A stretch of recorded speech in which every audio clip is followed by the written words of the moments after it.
All right, Rob, we're ready whenever you are. Okay.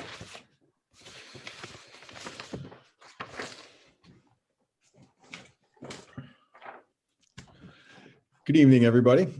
My name is Rob Cagnetta, and this meeting is of the South Kingstown, Rhode Island Zoning Board of Review. Members present tonight are Thomas Daniels, our Vice Chairman, Richard Jerzak, William Mark, Bill Rosen, and Casey Charkowick, who is our alternate number 2. Also present are Jamie Gordon, the South Kingstown Interim Building Zoning Building Official, Amy Goins, our Special Legal Counsel, and Jessica Spence, our Administrative Support Associate. This board is made up of 7 people, and 5 of us are regular voting members, and 5 are required to be present to vote. In the event that one of the 5 regular members is not present, an alternate will step in. And in this case, we have Mr. Rosen, who is now a permanent member. And no, Mr. Rosen is still our alternate, and Casey is our alternate number 2.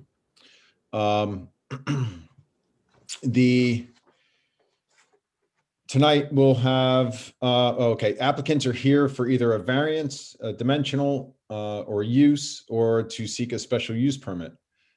This board is a quasi-judicial body created by the South Kingstown Ordinance pursuant to our state statutes. We don't follow strict rules of evidence, and we operate in what we believe to be in a fair and equitable manner. We try to let everyone speak unless they get a little carried away or it is determined not to be relevant. So in the interest of time, please try to be on point and brief. The members will do our best to help keep you on point. And we do our best not to argue and keep things civil. And we try to have the last petition by 10 o'clock. When your petition is called, please raise your hands. I'll have Jessica explain how to do that. When you do that, clearly state your name and spell it for the record. We have to make sure that everybody can hear you. You'll be asked to take an oath to tell the truth, and then you can present your petition along with any other witnesses that want to testify in support or support. The board will then ask you or your witnesses questions. After the petitioner has presented their testimony, anyone else with questions about the application or wanting to support or oppose the petition will be asked to raise their hand. They will identify themselves, be sworn in, and present their testimony, which may be followed up with questions from the board. Please do not directly ask questions to the petitioner or their witnesses. The board will do that, or I will do that as chair. We will allow the petitioner to answer questions raised by the audience or any respondents, and have them respond with their comments. After hearing all the testimony and before the vote is taken, board members will be asked to openly discuss the evidence presented. So you are aware, variances, special use permits require 4 out of 5 voting members to vote in favor of the petition for granting of the requested relief. Board members will ask a lot of questions, and there's a good reason for it. We can't just grant anything we choose. There are rules to follow per our ordinance in South Kingstown. And so you must help us help the petition along by giving support of certain facts to enable it to either be approved, or if you're opposed to it, to be denied. Tonight we have dimensional variances and special use permits on the agenda. For variances, you have to offer evidence setting forth the following: that your hardship is due to the unique characteristics of the subject land or the structure, and is not due to the general characteristics of the surrounding area.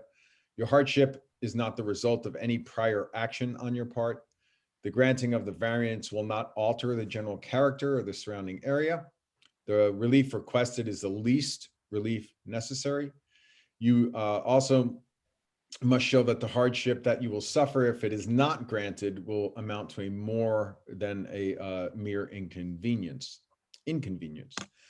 Special use permits, you must present the following, that the special use permit you're requesting is authorized by our ordinance. Somewhere in the zoning ordinance has to be stated that we're allowed to do it, or else we don't have the power to grant it. The requests must meet all the criteria set forth in our zoning ordinance authorized for such special use, and that the granting of the special use permit will not alter the general characteristics of the surrounding area or impair the purpose or the intent of our zoning ordinance. Since we are doing this online, we do have some special instructions that enable you to be recognized at any point during the meeting. And we'll have Jessica, I guess now can go through how you are to make yourself known. Hi, everyone. I'm Jessica Spence, and I want to thank you all for joining us tonight on Zoom. A couple things prior to the petitions being heard.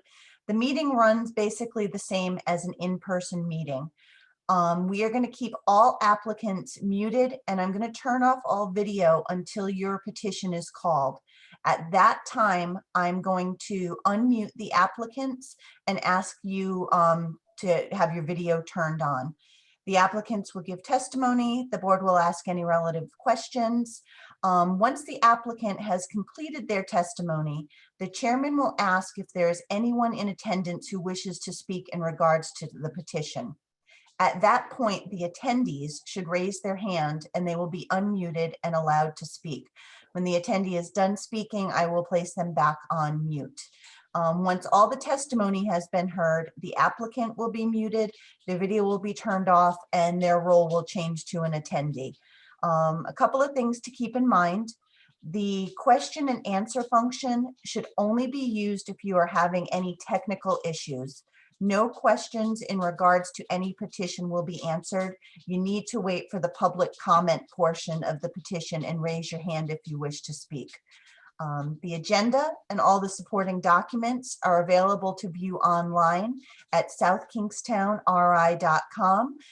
It's under current zoning applications. If you were to search that, it's going to show you all the current things that are on the agenda tonight, including the agenda, which has some little like kind of technical difficulties. If you're having any technical difficulties with Zoom, it gives you some helpful fixes. The last thing I want to go over is if you are an attendee and you need to raise your hand. A lot of people are calling in by phone, or some people are calling in by phone. So it's important that when someone speaks, they speak clearly and that you always state your name prior to speaking. If you are calling in by phone and wish to speak, to raise your hand, you're going to use the *9 function. That will raise your hand, and then *6 will mute and unmute you. If you're on a computer, there's just a little button that's going to say raise hand, and you hit that. That's about it. It should go smoothly, and back to you, Mr. Chairman. Great, thank you, Jessica.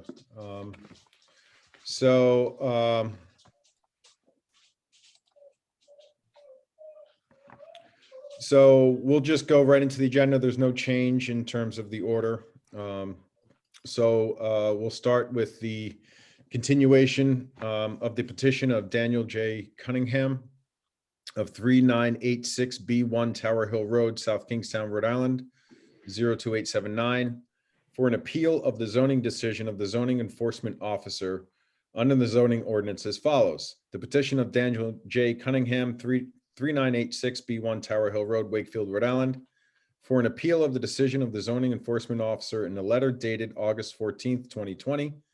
The premise is located at 35 Fire Lane 2, South Kingstown, Rhode Island, Assessor's Map 82-1, Lot 11, and is zoned R80. This appeal centers on the ZEO's interpretation of the sections 203 and 905 of the zoning ordinance as they relate to the premises. The owner of the land is Jerry Brown Farm Associates, Inc., and the owner of the dwelling is Daniel J. Cunningham for premises located at 35 Fire Lane 2, South Kingstown, Rhode Island. Assessors map 82-1, lot 11, and is zoned R80. Where do we leave off with this, Jessica?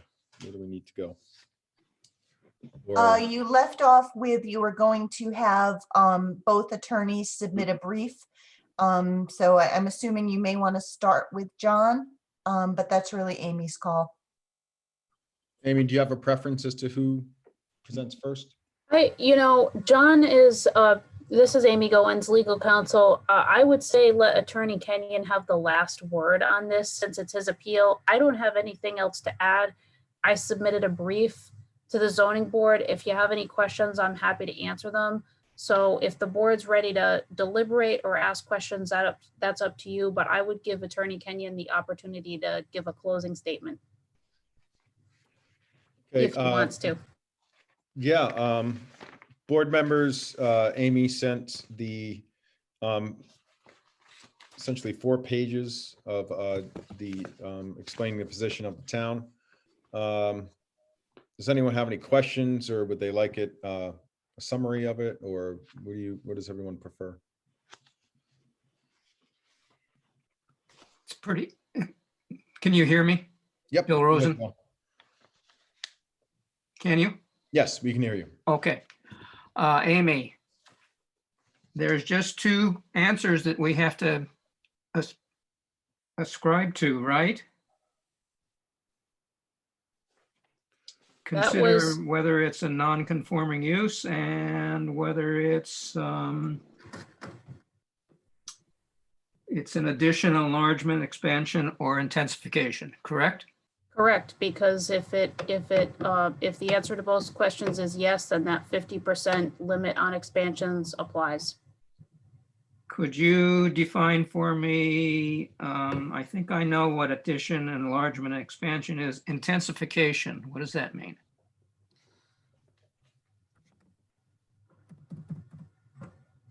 So I'm going to refer you to that pertinent section of the zoning ordinance.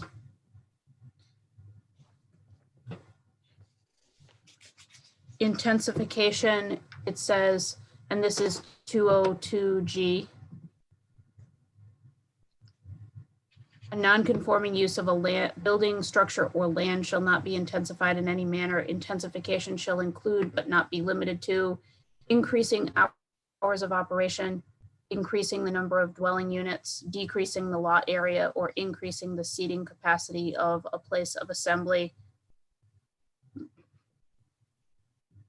Thank you.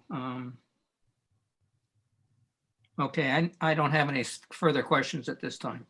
Could I follow up on that question? This is Bill Mark. Yes, Mr. Mark. So if we don't find it as intensification, if it's a single family dwelling being replaced by a single family dwelling, if we look at that as not being intensified, It's I mean, the language, yeah. could we technically say, no, it's not, it doesn't fall under 203? Well, 203, remember the title, special use permit for addition, enlargement, expansion, or intensification. I don't know why all of those words were used, because to me, they're all kind of synonymous. But we're talking about an existing building that's proposed to get larger. I think it's easy to say that's an addition, that's an enlargement, that's an expansion, right? The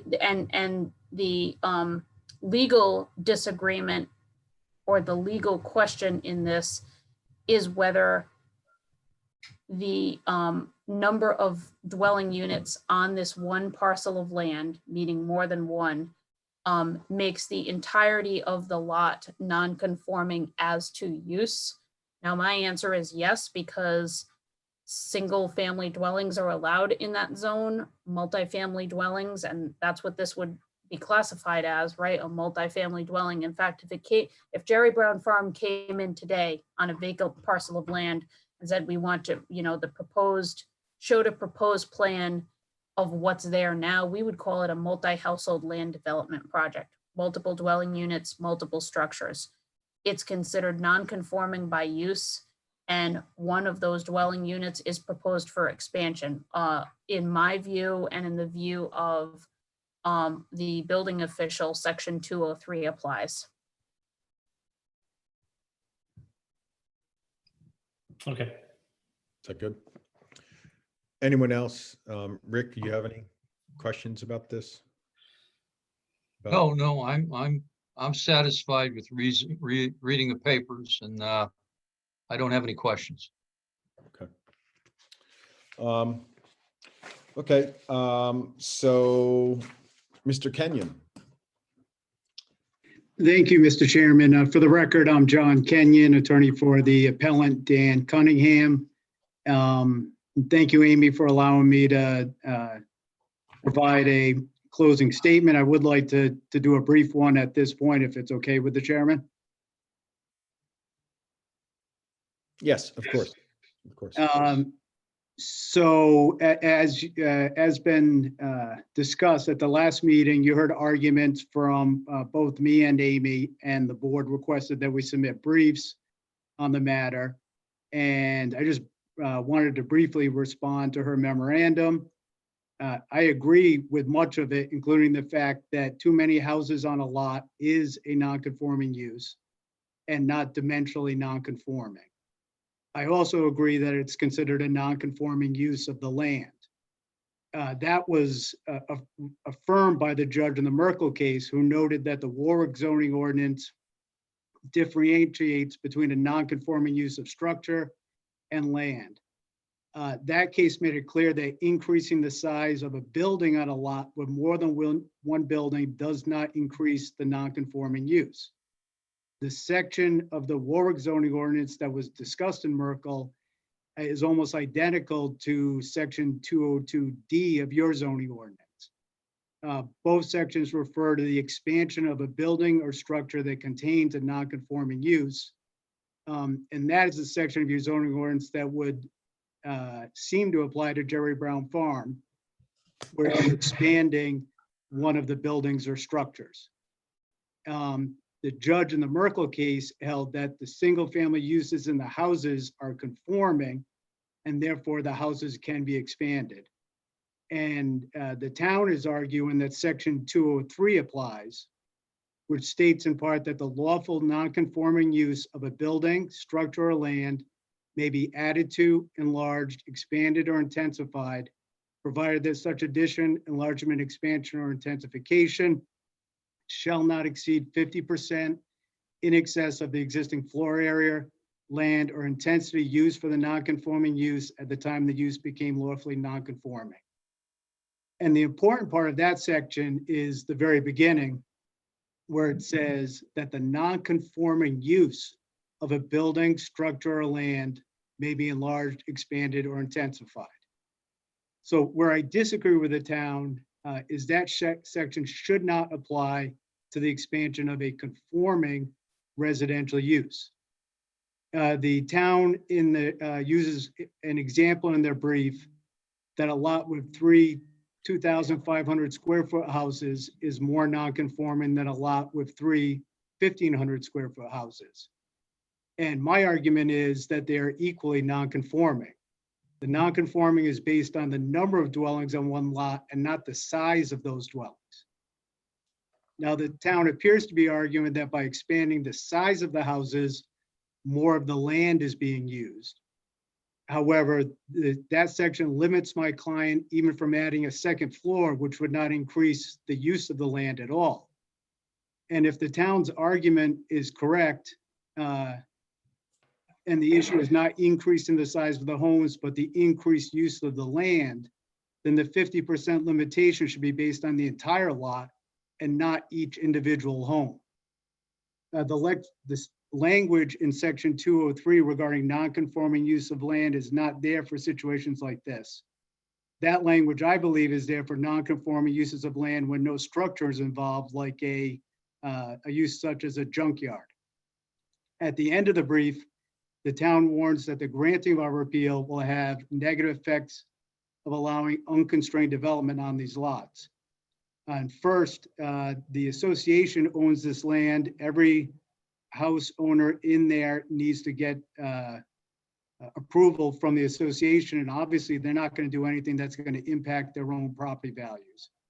Second, my client's campsite is 1.3 acres in size, and the existing house is 800 square feet in size. The entire property is 70 acres in size, and there's 36 homes on it, which is just under 2 acres per home. So there's more than enough area for expansion of these houses without any negative impacts. The properties in town that could become an issue of unconstrained development, such as Carpenter's, are governed under another section of the zoning ordinance that would not be impacted by your decision tonight. What will be impacted by your decision are the property values of everyone in Jerry Brown Farm who bought based on their ability to upgrade their homes, relying on the town's application of the zoning ordinance for the past 26 years. I believe the town would have to adjust the tax valuations for all these properties due to the devaluation and these limitations are put in there. It just seems strange to me that this ordinance has been in place for 26 years, has been administered one way all this time, and now the board is being asked to kind of forget those 26 years and administer it completely the opposite way. I would suggest that the proper avenue, if the town is really concerned about the expansion of these houses, is to pass an unambiguous ordinance that specifically applies to these properties. That makes more sense to me than overturning what's been done for the past 26 years in town. I have nothing further. I can answer any questions, and also my client, Dan, is here along with his engineer if there's any questions of them from the board. Thank you, Mr. Kenyon. Board members, do you have any questions for Mr. Kenyon? Yeah, Rick Cherzak, I have one question for John. John, will you tell us which houses have been expanded in there without regard to 203? Actually, the two houses abutting Mr. Cunningham's property have both been expanded. The properties, owned by, And what were the percentages allowed there? they were well over the 50%. I don't remember any of that. When was that? How long ago was that? Their first approval, I believe, was in 2005, and then 2010 was the second one, I believe, for the abutting property. And I did one back in 2003, but I'm not sure what the percentage of increase was. But there have been a number since then that we have considered 203 to apply. And it just so happens that it did not become a large issue because they were smaller than the 50% increase.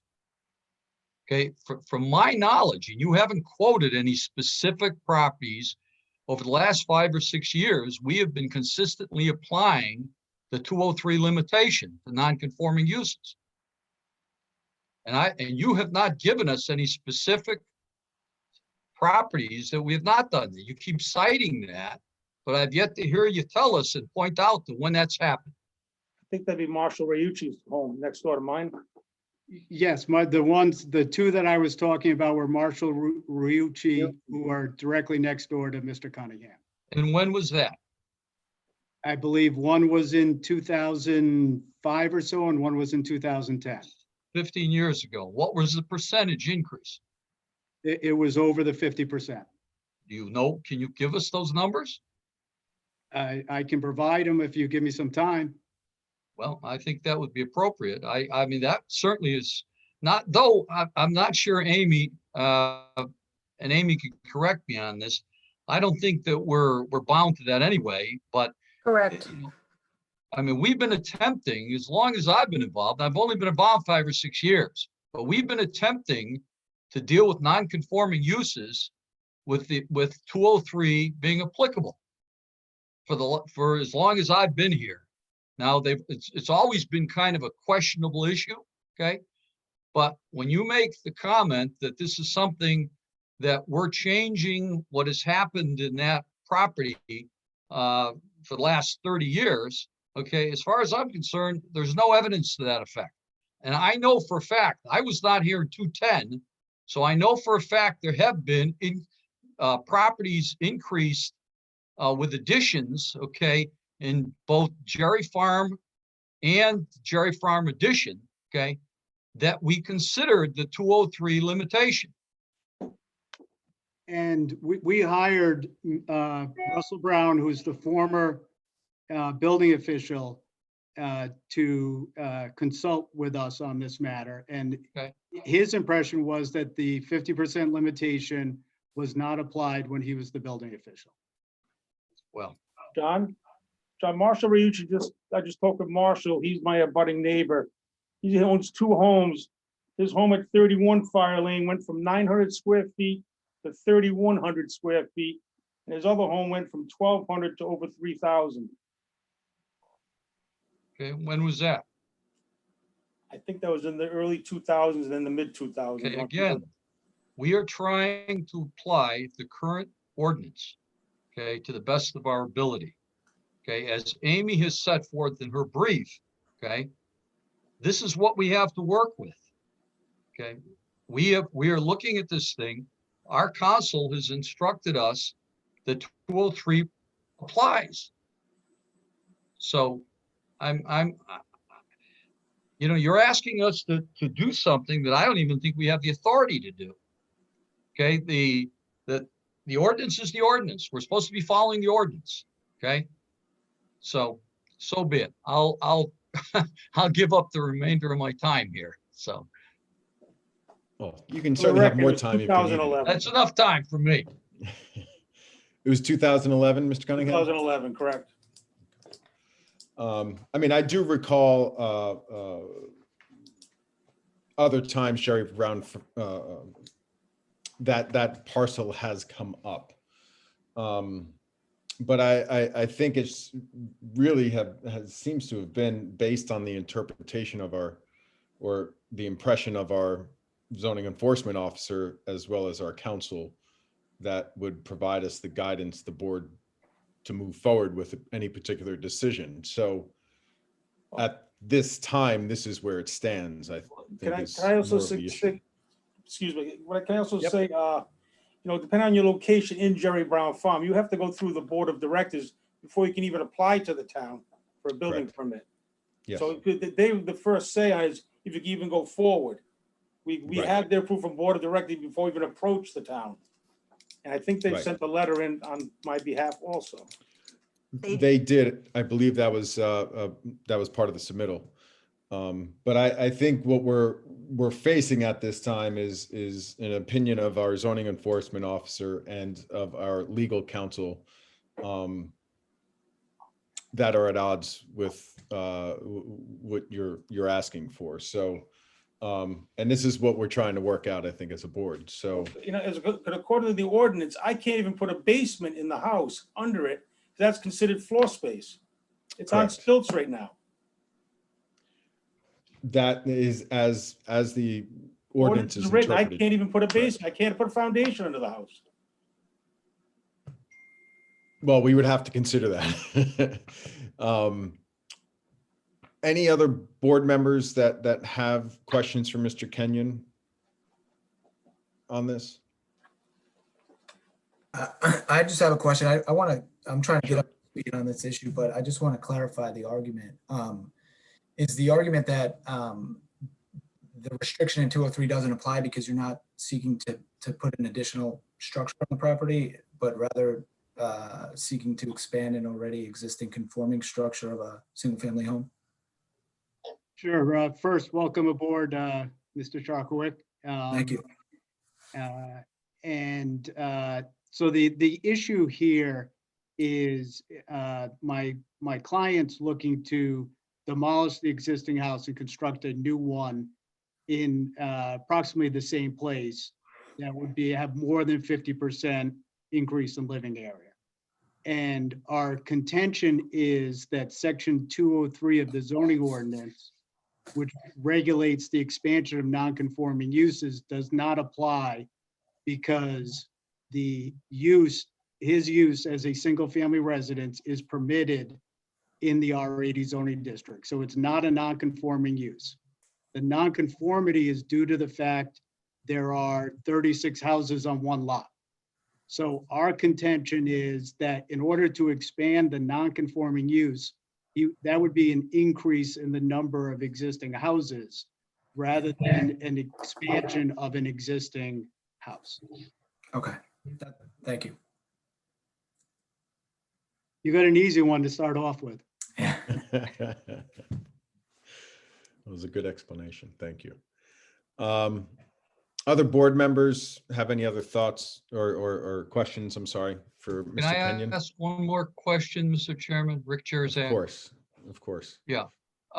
John, if this is not a non-conforming use, why are you here? Do you need a special use permit? No, and as I stated, the property is a non-conforming use as a whole.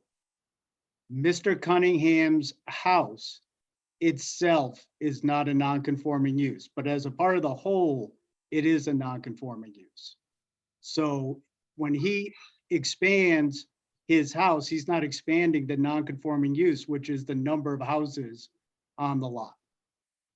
And that's right in line with the judge's decision in Merkel that when they increased the size of those houses, they weren't increasing a non-conforming use.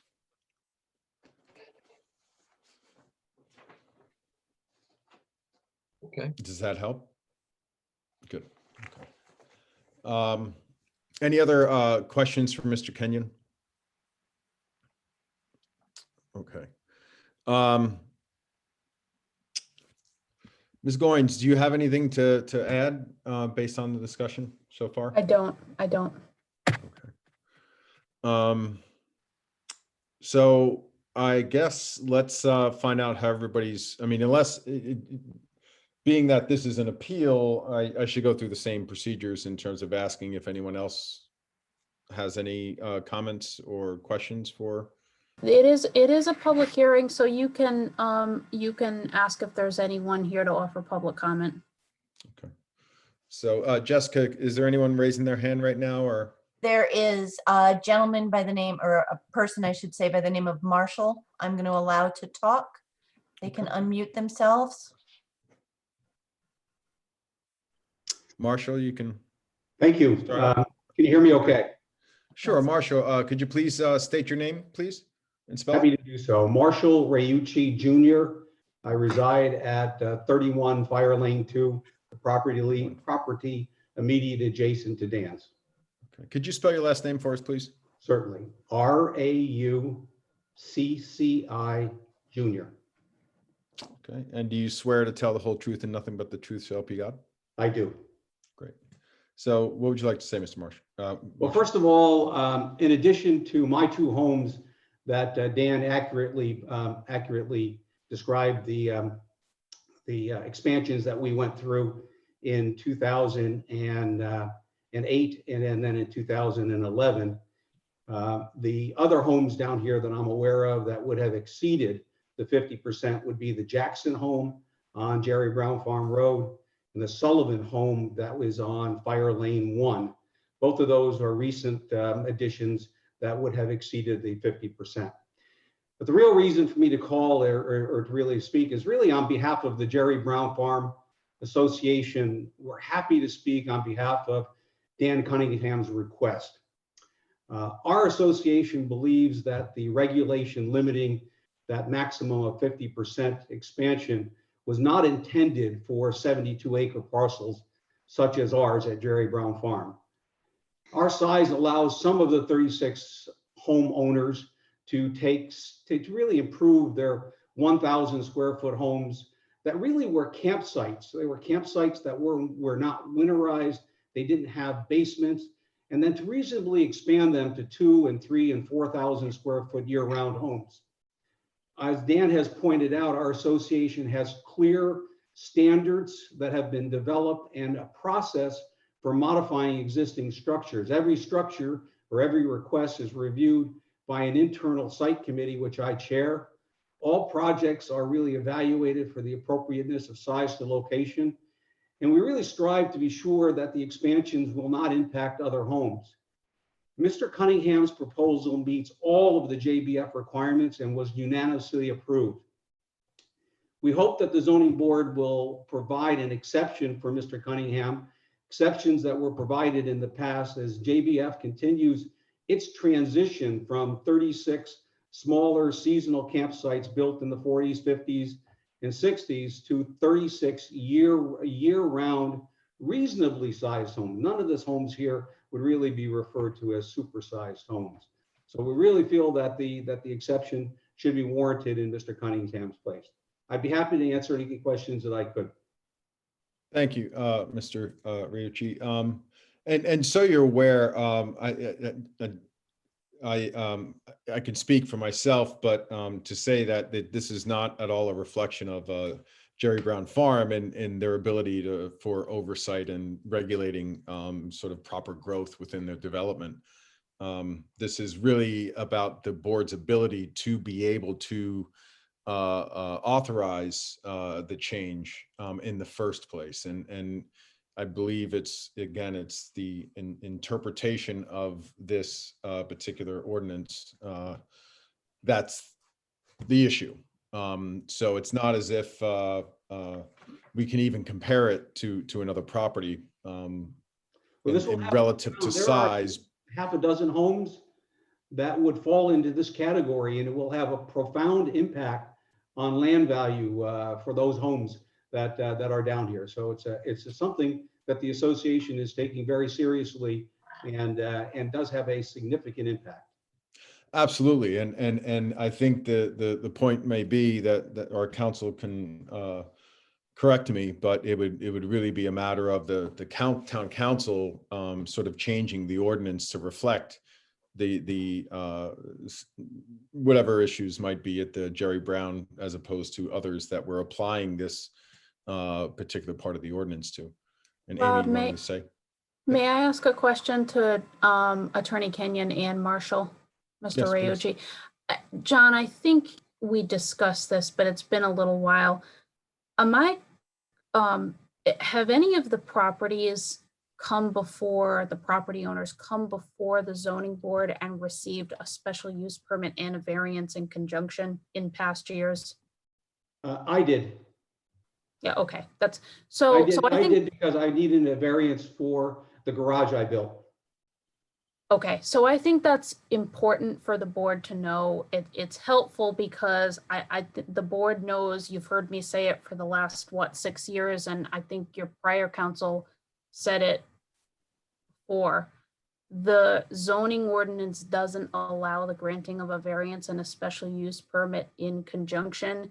There are limited circumstances where the zoning ordinance allows this. Recently, right, the council amended the ordinance to allow a special use permit in connection with an ISDS for a new dwelling to be granted in conjunction with setback relief. It's also allowed in certain cases for solar arrays. I do think the solution is a legislative solution. I think the argument needs to be made to the council that this is yet another opportunity. And if it were up to me personally, it would be allowed in all situations. I think the argument needs to be made. This is something that the council needs to do to give the zoning board the power to act. The unfairness or the perceived unfairness arises because the rule, I think, hasn't been applied consistently in the past. I think in the past, the building official's view was that if no one complains, it's all right. My view has been the board should not be acting outside of its legal authority. We'd all love to, but it's just not the way we should be operating. Thank you, Amy. So any other board members have questions for Mr. Riucci? No? Well, thank you very much, Mr. Rauchi. Thank you. I appreciate it. Anyone else, Jessica, out there that? No one else has raised their hand.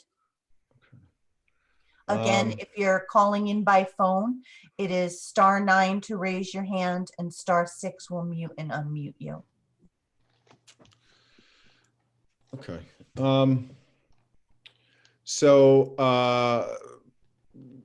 is there anything else from either councils, Mr. Kenyon or Ms. Goins? Anything you wanted to add? I don't have Before I anything go further. around. I'm all set, Mr. Chairman. Thank you. Mr. Daniels, you've been quiet. Thank you, Mr. Chairman. I've read both briefs in their entirety several times over, and I think there's some commonality between both arguments. But I made some notes prior to the final arguments here, and they're pretty much in line with what the applicants are arguing.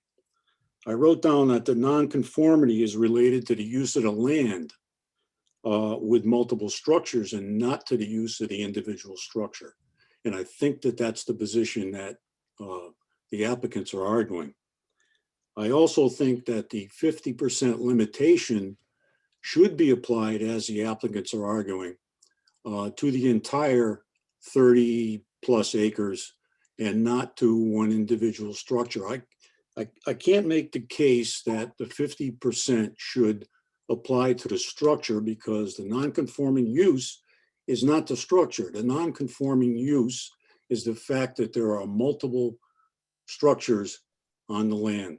So I don't think the building official got it right.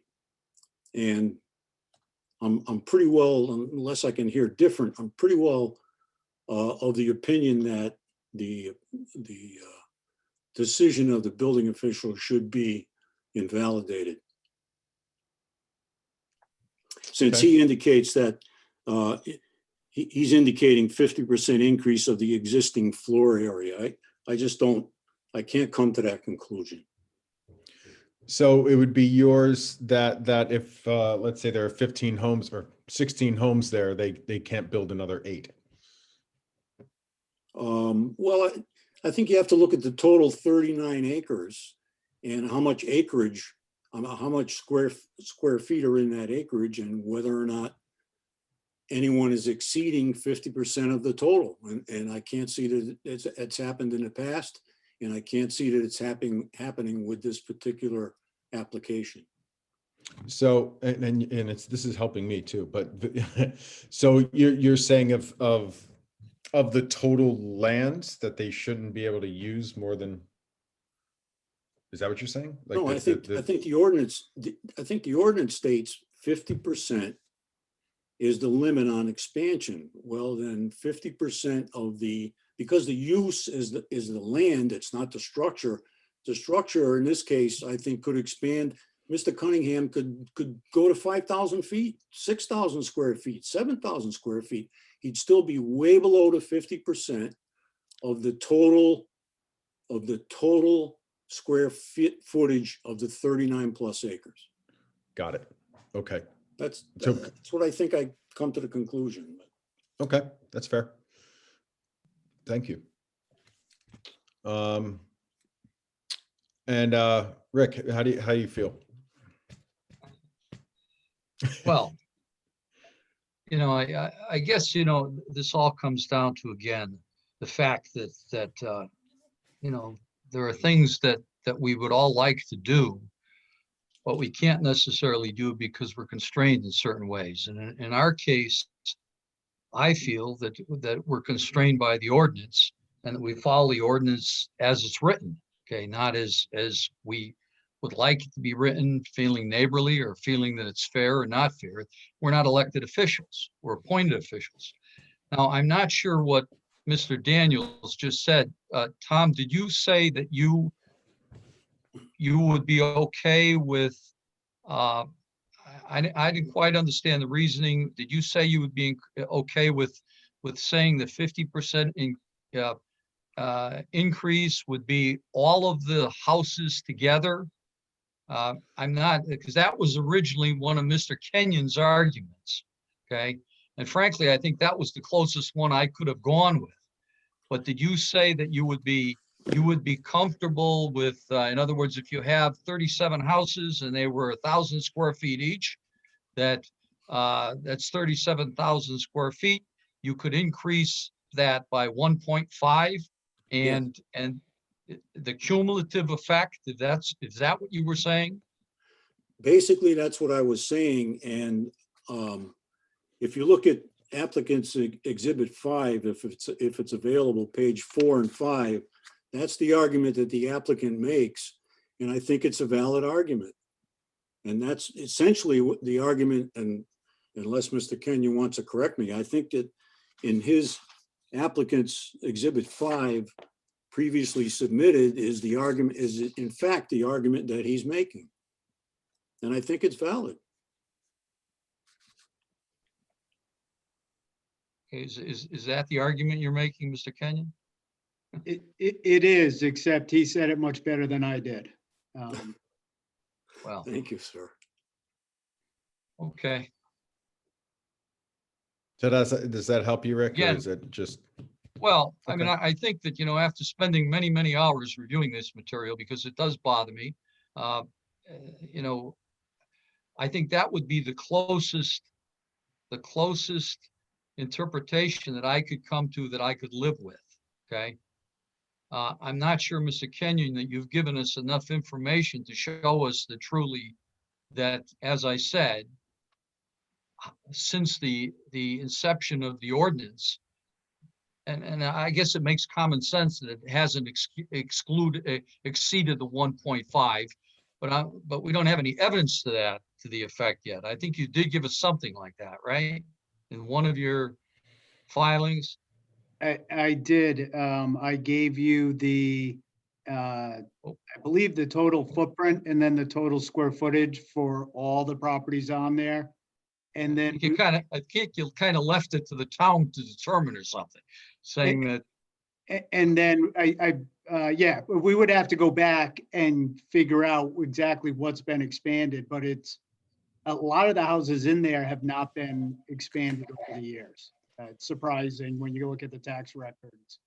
All right, Mr. Kignetta, then your answer to your question for me, I think 203 applies. I only have one vote, obviously. I think I could live with Mr. Kenyon's argument, even though it's not quite the argument that our attorney has made, Ms. Goyens. And, I've always felt that if you hire an expert, you're a fool not to follow what the expert tells you. But in any event, I think I could get around and I could hang my hat on that argument. Okay. If not for that argument, I think 203 applies. Okay. And that I don't go for the whole idea of that you can add another house in there or anything like that. But I think I could find that it would be a reasonable interpretation of the ordinance for me to say that because there are 37 houses, you should add all the square footage up and allow 1.5 expansion cumulatively. Okay. Now, the last guy out is going to get screwed, I guess, but so be it. So. Mr. Chairman, if I may, just in maybe this will help Rick. Again, in applicant's exhibit 5, page 5, Mr. Kenyon states, and I assume he has some background for this, that the total building coverage for Jerry Brown Farm lot is less than 2%. Less than 2%. That's what his. Yeah, but I'm not sure that does anything for me. I mean, I'm still talking about comparing, what was there actually built for usable square footage when the ordinance became effective as compared to what's there today. And that if, that was Mr. Kenyon's argument, or one of Mr. Kenyon's arguments before the advent of this decision, and I guess it was Cranston Merkel versus Clark. But okay, I'm done. hey, Mr. Rosen, what are you thinking? I'm buying the argument that Mr. Daniels made, but I'm wondering how we proceed. We have two questions to answer. One, both lawyers agree it's a non-conforming use. I really don't understand the argument of the difference between basing this on the land and whether what he's actually doing is tearing down the old house and building up a new house. And it seems to me in some respects that we ought to take into consideration that there's really is some sort of an expansion or addition to the old house, because I assume there's a foundation on that house.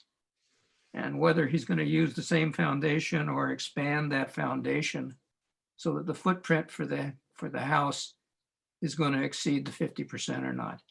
I'm a little bit somewhat confused by all of this because I'm the newest member of the permanent board, or will be shortly, I assume. And all of this is rather esoteric to me, the arguments that are being made. But at any rate, Mr. Daniels makes a good argument, I think. And I would probably go along with Mr. Daniels' argument. Mr. Mark? I also agree with Tom's assessment regarding the square footage of the whole lot, but I mean, if you've come to us asking us our interpretation, I don't think 203 applies. I would take the argument that in fact it's, the house is conforming, and I think it's up to the council to come up, figure out a way that the language within the ordinance can be applied across, all situations within the town. And I don't think you can apply 203 to this. It's conforming, and I don't think he should even be here. So I think as far as procedure, and we see we have 3 votes, it sounds like, Rob, and that's all you need to reverse decision of the building official. So if the appeal is granted, I think you proceed to the special use permit application. I don't know if we can act on it unless maybe John can explain what relief he's seeking and what section applies, because if it's not a special use permit under 203, well, I think, go ahead. Amy, if we invalidate the building official's decision, we essentially are throwing out 203. So why does Mr. Kenyon need to come back here? So I think he filed the application. I would ask him to see whether he thinks he needs relief from the board. If you don't think 203 applies, then maybe the answer is you don't think any relief is necessary. I'm not sure then if you'll be seeing any applications for Jerry Brown Farm, or in fact any other properties where there are more than one dwelling on one lot. I don't know. Go ahead. Yeah, Rick Cherzak here. I'm not sure. Are you counting me in for getting rid of 203? No, I think the votes to reverse the building official's decision would come from Mr. Daniels, Mr. Rosen, and Mr. Mark. Okay, yep. Fine. So I think the board should just be aware of the implication of your decision, which is if you don't think 203 applies, then I think what you're saying is the zoning ordinance doesn't require a special use permit for expansion of structures that are multiple dwelling units on the same parcel. And I think in the past you have been granting those, and remember, that was basically the Yes. premise under which the coastal community overlay was adopted, right? That was the whole premise of why a special use permit is needed there. So I think you should just be aware you're not going to be seeing any more applications for Jerry Brown Farm if you accept this appeal. Okay, so if we invalidate the building official's decision based on his interpretation of 203, based on his interpretation of 203, then that does not remove the requirement for the applicant to come back under 203, correct? So I think it depends on what you decide. If you decide that 203 is not, it sounds like Mr. Mark is saying 203 simply doesn't apply. Tom, I think what you were saying was 203 applies, but the only number that the building official needs to pay attention to is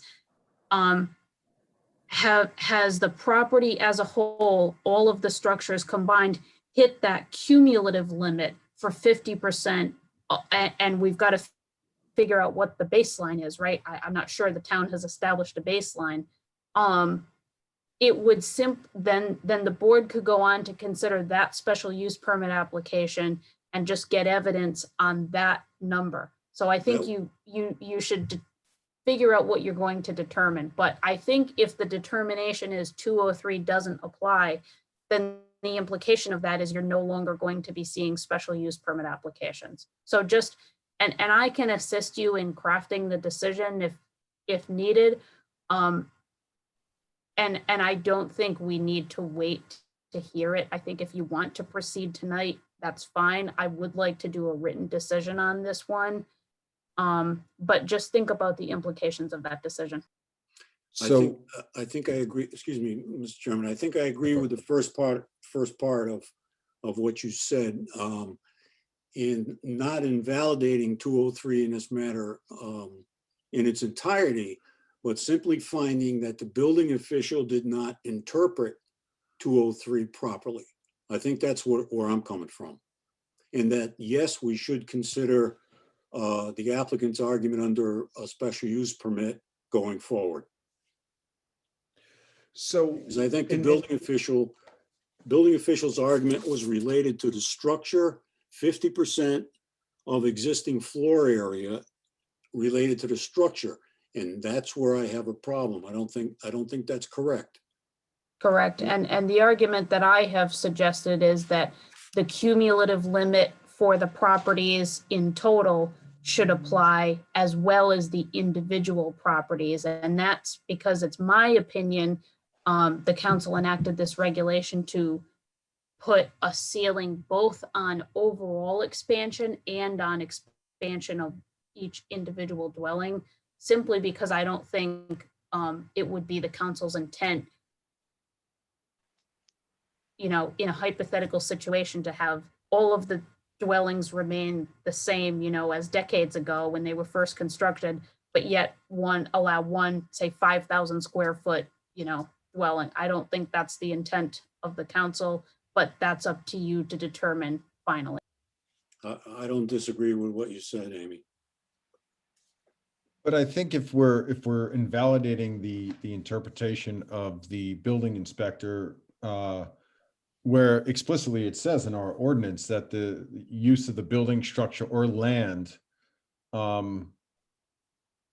is expanded more than 50%. It's not even saying just land or just building and anything that falls within this building structure or land cannot be expanded on more than 50%. But I think, Mr. Chairman, you have to determine what is the non-conforming use. It's not the structure, it's not the building. The non-conforming uses goes to the land because there are more than one structure in this case on the land, I don't think it goes, that's my opinion. I don't think it goes to the Yep. structure. Right, and I guess that's sort of the argument is, I mean, I'm thinking the land is, the structure is on the land, which is non-conforming. So but I think where we finally end up, and it concerns me, I think that we're, and I guess I'm a little unsure that even like us invalidating it, let's say in this case, would carry over, or people couldn't really use this example if they were to come back or the inspector, or zoning official were to say that you have 203 applies. It's not as if they can't say, well, no, it can't, because they already turned it down, right, Amy? Or Well, I think the board's decision in this case will control how we have to enforce this going forward. So that this decision isn't just about this one property. you would think but it almost seems like we wouldn't have that authority to make that change. That's In part of my procedure. argument. Fair. Okay. Because we couldn't necessarily change the behavior of the zoning official based on our ordinance. Well, Based like through our decision. That's true, but the building officials, it has to be guided by your interpretation of the ordinance. So the building official isn't going to set something up for another appeal. Much in the same way this has gone through over the years, is that it was allowed to happen through our building official. And so we just thought it was okay. It's kind of the same thing. Ish, right? Am I saying? No. Okay. Mr. Chairman, I just want to say one thing. I think that Amy raises a good point that the board needs to consider that this is a broader decision than just what the applicant's seeking.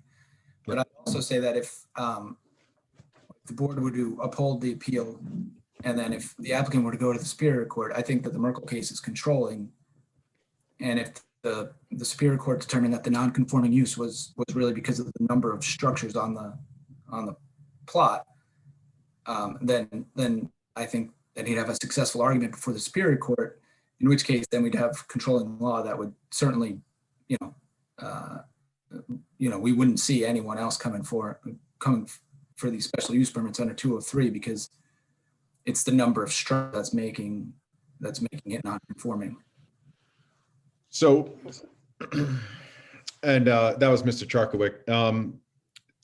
So it's basically what you're saying is allow the courts to sort of make this legal determination as opposed to the board. Well, I'm saying that if the board were to uphold the decision below, and then fine, everything stays where it is. But if the applicant seeks an appeal to that of our decision in the Superior Court, I suspect to be successful, in which case we'd end up at the same result where nobody's going to come before us seeking permits under 203 in this, under this set of facts. Although you would think the court would have better discretion or better ability to interpret the law than we would. Oh yeah, but I think the ordinance is ambiguous, and in that case, I think the courts would apply, the plain meaning of the words and the absence of the word land. This is non-conforming use is contained within a structure, and that's not that's not an issue here. It seems like.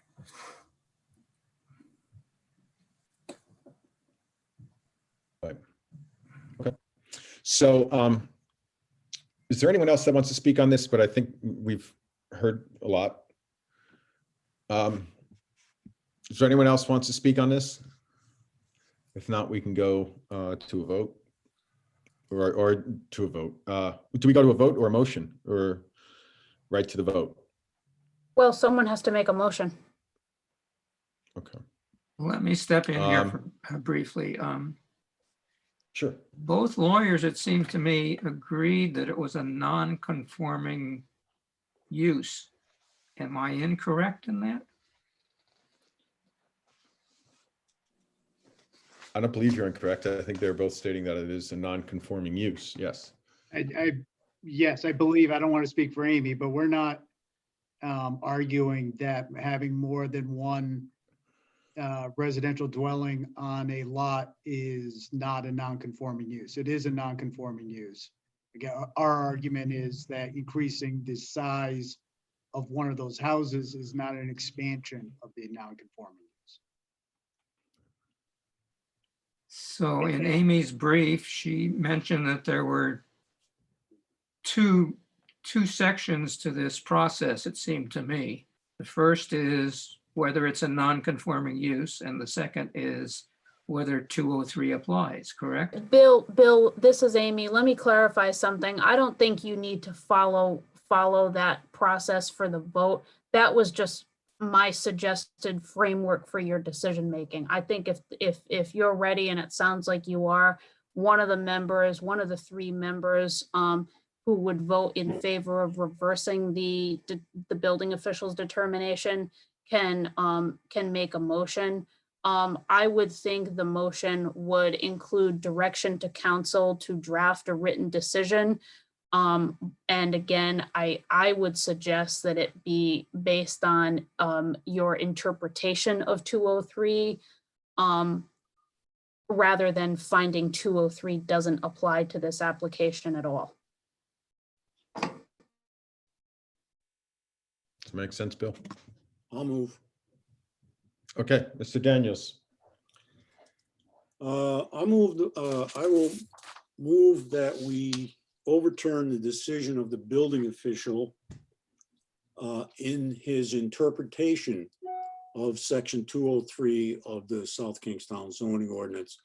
And I would direct council to write the opinion.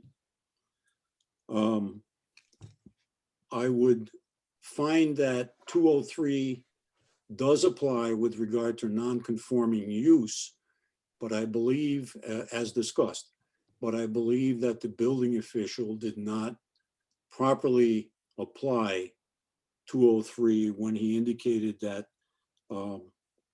the use was tied to the expansion of existing floor area, which goes to the existing structure and not the entire piece of property, not the entire lot, which both, that argument has been made, I think, on both sides here tonight and by some of the other members. So I would move to direct the council to formulate an opinion or a decision, I should say, based on those thoughts.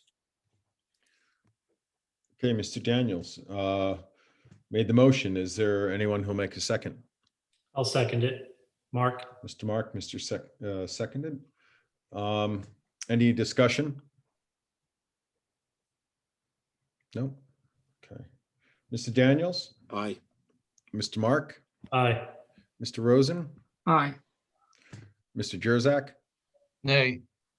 Mr. Cagnetta, nay. All we need are 3, and the motion passes for our council to write the decision to overturn the building official's decision. Thank you. This is Amy. I can present that for your approval at the next meeting. And as I said, I do think you can go forward with the special use permit application tonight if you want to, and if the applicant is ready, I'm sure they are. I think you just need to make sure your decision includes as a finding, if it's a decision to approve, that Jerry Brown Farm as a whole, all of the structures have not quite hit that ceiling. I just think we're going to need to do some homework in the building department so that we can establish a baseline. I think Attorney Kenyon and I don't know if Mr. Rayucci will still be on at that point. I think we can accept that at this point, but at some point, if each structure does go to 50%, and if some have expanded beyond that in the past, at some point they're going to be over that ceiling, right? Even cumulatively. So I think we'll just have to figure out administratively how we can check for that going forward. Excuse me, Mr. Chairman, Yes. Mr. Iucci's raised his hand again. Yeah, sure. As long as it's within Ms. Goins' comments, absolutely. It's very quick comment. It had to do with your attorney's comment. There are about 15 to 18 homes that ring the water, meaning they're right on the water, and they will be severely limited when it comes to expansion, simply because they take away views from the houses behind them.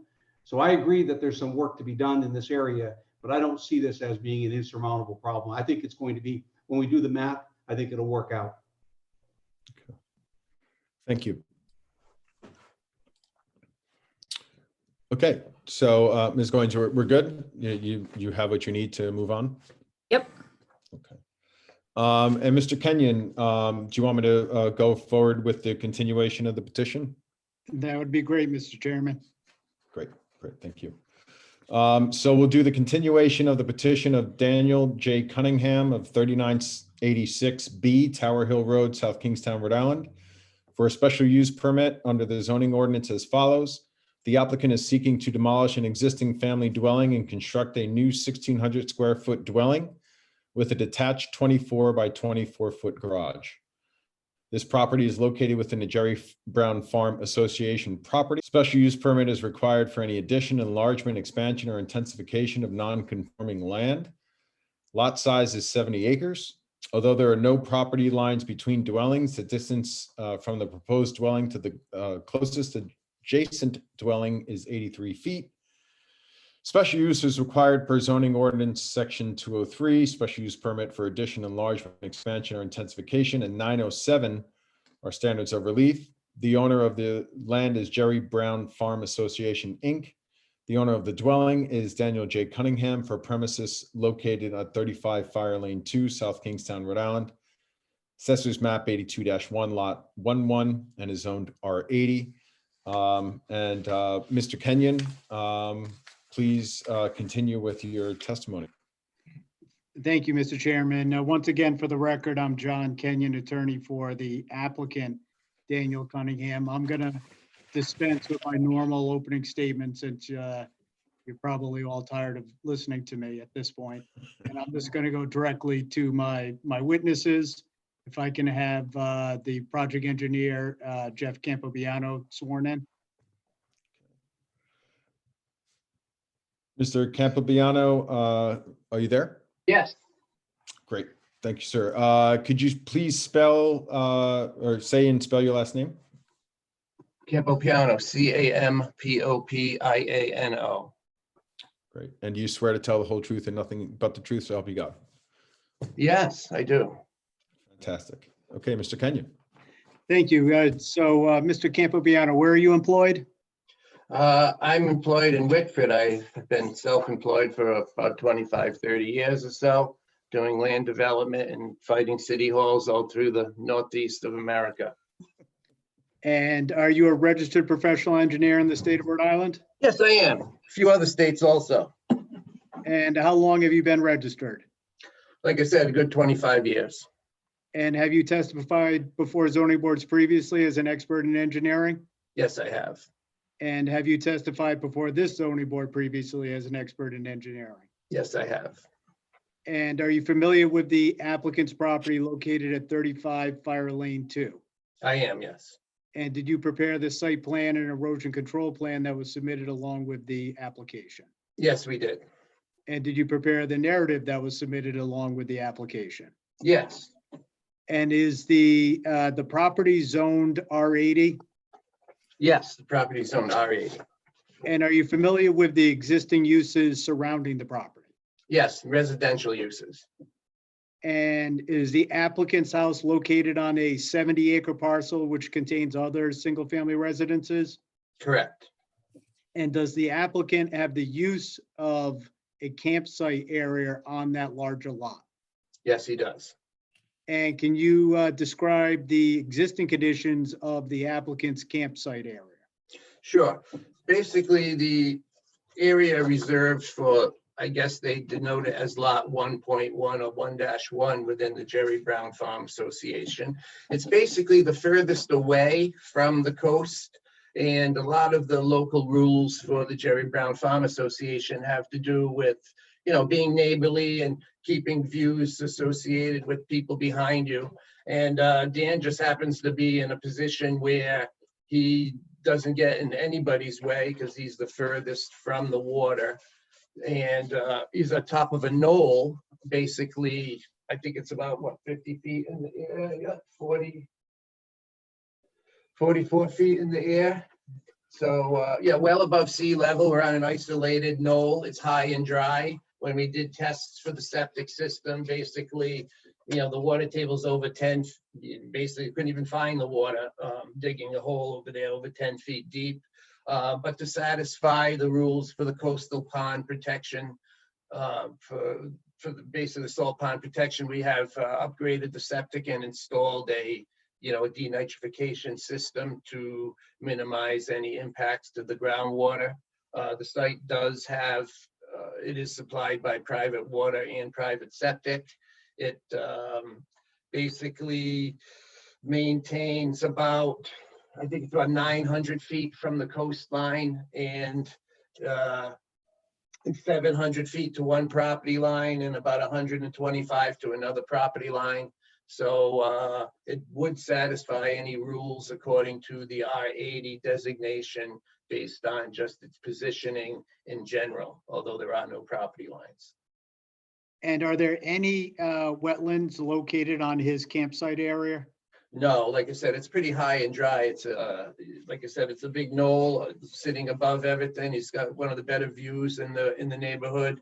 Like I said, it's not that it's a wooded lot, but it's on the back side of the property. So the rear of his property is all woods, and then it faces down towards down towards the southeast, towards the water. And what is the applicant proposing to construct on the property? Basically, he's constructing a home. There's a home there now, which, in all intents and purposes, would probably have to be, decommissioned, condemned because it's sitting on blocks, not even really a foundation. It doesn't have anything tying it down to the ground, really. So in order to upgrade that house to meet hurricane rules and high wind loads, basically you would have to demolish most of the house just to get the base structural work in. So he is proposing a house in the same exact location. Basically, it fits pretty much over the same exact footprint of the other house, just expanded a little bit. I think the footprint is about a 1,600 square foot footprint. So it's a modest size home. It integrates a few outside decks into the space, as everybody in Narragansett likes to bring the outdoors in. And basically, there's no wetlands, no environmental really issues because it's high and dry and it's pretty isolated in its location. And does the proposed house meet the side and front and rear yard setbacks under the zoning ordinance? Yes, like I said, those setbacks are in the hundreds of feet. And does the proposed driveway provide adequate ingress and egress to the house? Yes, it does. And does it provide adequate area for parking for the proposed house? Yes, plenty of room for both parking and accessing the home, sure. And in your opinion, will the use of the proposed driveway negatively affect the traffic flow in that area? No, not at all. And does the proposed driveway provide adequate access in case of fire, emergency, or catastrophe? Yes, there's full access to the home. And is there adequate area for trash storage? Yes, plenty of room for all the basic residential utilities, such as gas, for a gas tank, and there's going to be a separate garage. So there will be utilities. Electric is already on the property. I think he's going to have either oil heat or gas heat, so there'll be a tank for that. But yes, plenty of room to space everything out accordingly on this basically 2-acre property. And is the applicant proposing any signage on the property? No. Is he proposing any non-residential exterior lighting? No.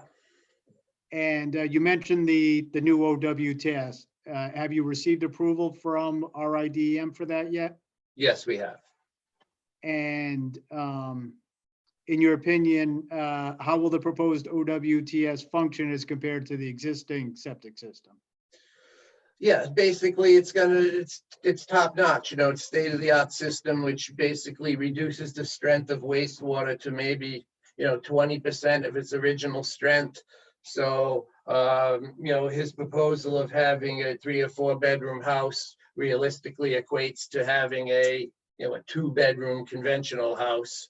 So the wastewater, Dan is a single person, so I wouldn't think the the water generation is going to be too high, and it will maintain a balance as we are both infiltrating the water we pump out from the well. We're infiltrating it right back into the ground for have a zero balance equation for the water on the site. And in your professional opinion, as an expert in civil engineering, do you believe that the granting of the special use permit would have any adverse impact on the surrounding properties? No, I do not. I think it would actually improve the surrounding properties a little bit. Thank you. I have no further questions if the board has any. Yes, I do, Tom Daniels. Daniels. Yep. What is the total square footage of the living space on the proposed structure? Living space. So basically, like I said, we have 1,600 on the first floor. So 2 floors, I don't know, maybe like 3,200. No, Jeff, it's actually 2,400. It's 2,400. I'm sorry, I should ask the owner that. I'm sorry. Thank you, Mr. Cunningham. Sorry about that. Jeff button in. All right, and what is the existing living area of the current structure? 800, you say? I'm getting 800 from my peanut gallery. Okay, But the existing house doesn't have a basement, like Dan said, and to make it livable, it really does need to have an expansion, because an 800 square foot house is tough to live in these days. thank you. I have a question. I'm just wondering if there's, in your professional opinion, any adverse effect to keeping the existing structure on the premises as is. You mentioned that it doesn't have any, doesn't meet hurricane proofing standards and otherwise. So just wondering if you could elaborate on that piece a little bit. Yeah, so that was I don't know if you call it a 1-season house or whatever, but it's not insulated. It doesn't, it's built on blocks, not even really fastened to the house. It's almost just resting on blocks. So I wouldn't think it maintains, any structural integrity to last, I guess to say. It's pretty much on its way out, I would think. Okay. This is Any Bill other, Rosen. Yeah, Mr. Rosen. Clarify something for me. There are no boundaries between the properties there. Is that correct? Correct. Is this the particular land that this proposed house is going to be built on? Would you consider it one of the bigger properties in the Jerry Brown Farm area? I really wouldn't know that. You might have to ask Marshall. He might be a little bit more familiar with the other properties. But because it's in the recesses, Mr. Rosen, I think it may be one of the larger ones just because it's further in the back and forgotten about. I think, back in the day when everybody was, jockeying for position to get the houses, everybody probably would have rather been down near the water and took a smaller lot where, the fisherman that lived in this property, I think he just used to like watching his boat come in, and he didn't mind being in the back, and he might have had just a little bigger piece. Yeah, well, we've been talking earlier about the fact that there were 37 houses or residences on this 170-acre property, which in my calculations, it means there's an average of about 2 acres per residents. Would you say that this property is larger than 2 acres? I think in the square, like up on top of the hill, it's, yeah, because he gets the advantage of the woods behind him, whereas other houses, you know, they have a neighbor to their side. And like I said, we have 775 feet to the rear property line that is only woods. So between, you know, Danny's house, or proposed house, or existing house, you know, it's 700 feet to the back property line. So I would think that, yeah, this is maybe considered one of the larger ones, yes. Okay. Can I answer that question a little bit? Jerry Brown Farm, the campsites, they give you an area of landscape management. And my campsite has about an acre and a third of under landscape management for my particular campsite. An acre and a third? About an acre and a third, yes. Oh, Okay. Of managed landscaping. Right, so that would be his lawn that he manages, Mr. Rosen. So like I In said, my boundaries of the on property. average, he still well, I guess what happened was, you know, Jerry Brown Farm, when it was created, even though it was done, you know, 70 years ago or whatever, it seems to be what planning boards and departments have adopted with, you know, cluster developments type of thing, where, you know, they clustered the houses together and then left the, you know, the 30 acres to the rear as as protected open space, because that's kind of what you have here too, you know. So I think, you know, they were forward thinking back then. And like I said, the averages all come out to what, you know, 50 years later, what we're implementing. Okay. Thank you. This clarifies some things which I had no idea about Jerry Brown Farm. So I was just trying to clarify some. Yes, that's what it seems like it was. It's like they were a little bit ahead of their time, you know.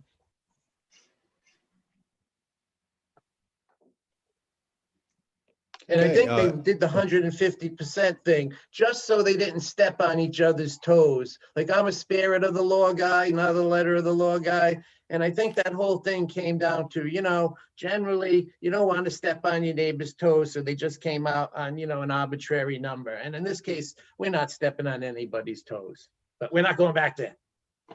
Okay. Any other board members with questions for the engineer?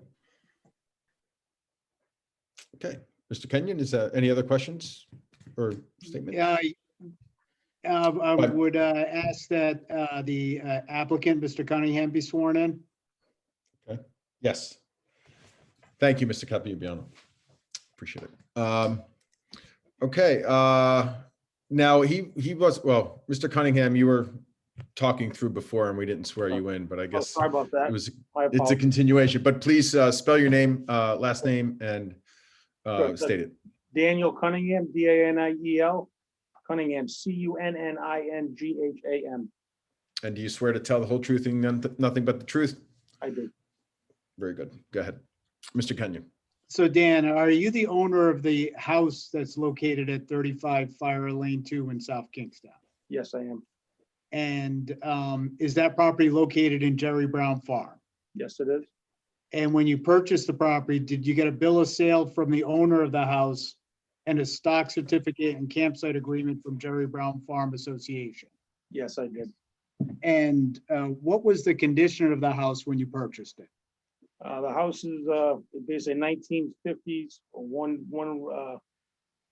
level ranch. It's been added on to multiple times over the years. Technically, it has not been lived in the past 8 to 10 years. It's like Jeff mentioned, it's built on looks like cinder block pilings that are just kind of dug into the ground. So it's in pretty deplorable condition. It's windows are blown out. There's no heating system. There's no insulation, and there's nothing underneath between the piers underneath the house to stop any kind of winds or drafts. And the shingles are all falling off.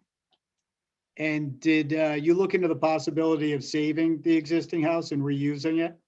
I actually did a little bit. I had some professional builders come and assess what they thought, and that after looking at what they see needs to be, if you could attempt to upgrade what's there, which is what Jeff said, start without a foundation. It would have been very difficult by the time you remove windows.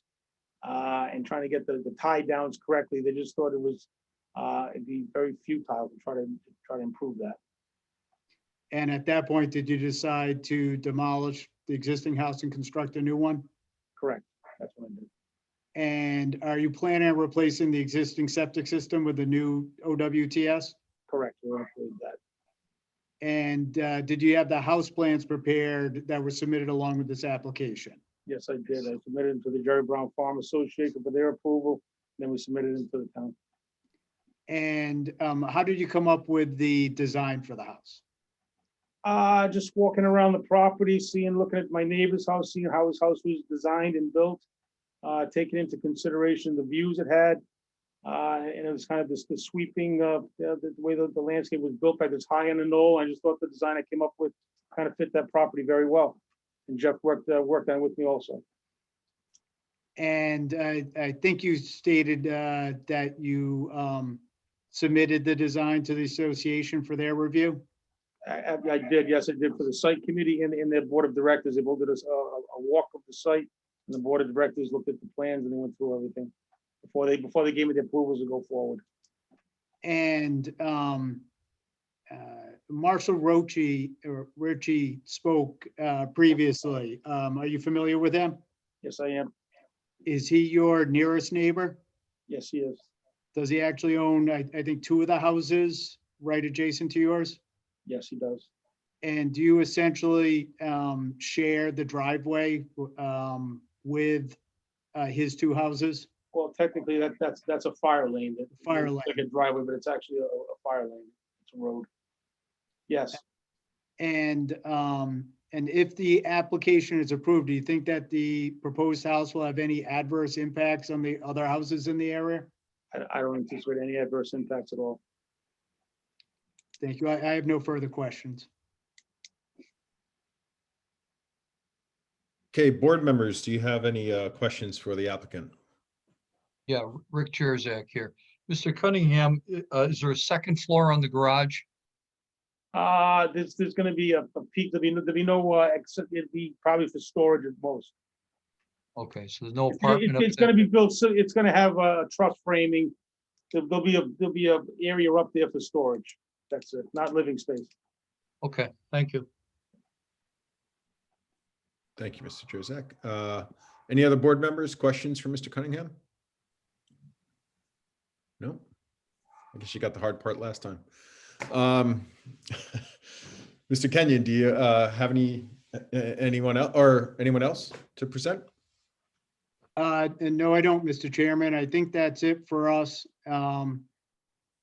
And I might suggest, if there is an approval on the application, you might want to make it conditioned upon us providing evidence that it does not exceed the 50% for all the structures on the property. I agree with that. This is Amy Goins. I think that would be wise. And that timeline would start, I believe, me and Amy agree that starts at the enactment of the current zoning ordinance, which I believe was 1994. I mean, 1994. 94, okay. 1994. And is that, are the square footages of each of the properties on tax records for 1994? Yes, Like, is there evidence of it? Okay. yes. I can work with Mr. Gorman to get all that information. Great, okay. Is there anyone in the audience, Jessica, that may want to have an opinion on this? No one has raised their hand. Okay, and was there anything sent in either? Jessica, no, nothing was emailed or anything like that? The only other thing was the letter that was mentioned during the appeal from the homeowners, from Jerry Brown Board of Directors, stating that, you know, they had done rigorous review standards and that they are fully in support of the application. And that was received on October 19th. So October 9th, 2020, which is from the board of directors. It's a board of directors, Jerry Brown, so building a new home notified fire lane 2 before, and that it fits within the size and of the buildings on the property. And Rob, you're breaking up. I urge Breaking up, yeah. I plans can't- as submitted. And oh dear, okay. Hang on a second.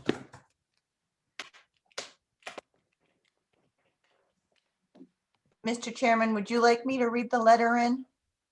Yeah, why don't you? Okay. So just one second. So it was received October 19th, addressed to the South Kingston Zoning Board of Review from the Board of Directors, Jerry Brown Farm Association, Inc. The Board of Directors of the Jerry Brown Farm Association, Inc. fully supports the request submitted by Daniel Cunningham for building a new home at 35 Fire Lane 2. Our association has developed rigorous standards for renovation, expansion, or complete rebuilding of homes within our property limits. Our standards address size and height for each request. We require the association approval before the shareholder seeks building permits from the town. We want to assure each project's dimensions and size are appropriate for this site and will not adversely impact other shareholders. Please know Mr. Cunningham's request has received full approval of our association. We urge you to approve the plan as submitted. Respectfully, Eric Thorkelson, President of the Jerry Brown Farm Association. That sounded much better than me, even with Crackle. So thank you, Jessica. Okay, so we did receive that. And we also, we didn't review the document list, but this is a continuation. So technically these are all part of the last submittal. Okay, so is there anyone, Jessica, in that time that has raised their hand? No. Board members, any thoughts, or does someone want to make a motion? Or do we want to hear thoughts first? Well, if there's no thoughts, Rick Cherzak, I'll make a motion. Any thoughts? Nope. No, Okay. All right. Well, I'm going to do my best here. Okay. Because there's a number of issues. Okay. This is a motion to approve the petition of Daniel J. Cunningham. Okay. With regard to premises located at 35 Fire Lane 2, South Kingstown, Rhode Island, Assessor's Map 82-1, Lot 11. Okay. This is a application for a special use permit. What Mr. Cunningham is asked to do is to knock down the existing home and replace it with a new home. I'm going to make reference now and make part of the motion, the site plan and the plans he has submitted. The site plan is site erosion and control plan, 35 Fire Lane 2, prepared by Jeffrey J. Capapianco, PE, 16 West Main Street, Wickford, Rhode Island. And that is dated May 5, 2020. And I would also like to make, as part of this motion, okay, all of the building floor plans, okay, there are 1, 2, 3, 4, 5, 6, 7. The first one is not labeled, okay, but the remaining 6 are labeled, okay. I will just read the first one, floor plan 1, 35 Fire Lane, plat 82-1, lot 1.1, South Kingstown, Rhode Island. And you then have, that was number 2, you have number 3. The only difference is it says floor plan 2 and floor plan 3 so far and so on until the end. In the end, they also have some cross sections, but in any event, there are 8 pages of floor plans, which I would like to make part of the motion. okay? Mr. Cunningham was represented, okay, by John Kenyon, okay, his attorney, okay? Mr. Cunningham testified as to what he wants to do and how he will be doing it. He further testified in great depth about the property itself, okay? We also had testimony by the engineer, Jeff Capabianco, and I apologize, I've screwed up your name, sir. The project engineer, okay, who went into great depth as to the site, as to the septic system, and as to what they're doing there. Further, there's a letter of authorization by the landowner, that being Jerry Brown Farm Association, Inc., fully supporting Mr. Cunningham's petition, okay, and authorizing it, okay, and agreeing to what he wants to do, all right? What Mr. Cunningham is planning on doing is knocking down the existing house that is on the premises and replacing that house with a premises having a footprint of approximately 1,600 square feet, okay? And a 24 by 24 detached garage, okay? And that house and the garage are described in the site plan as well as in the building plans, okay? All right. This motion states that we find that this is a non-conforming use, okay? I ask that it be granted, okay, the petition for special use permit, okay, pursuant to our ordinance, okay?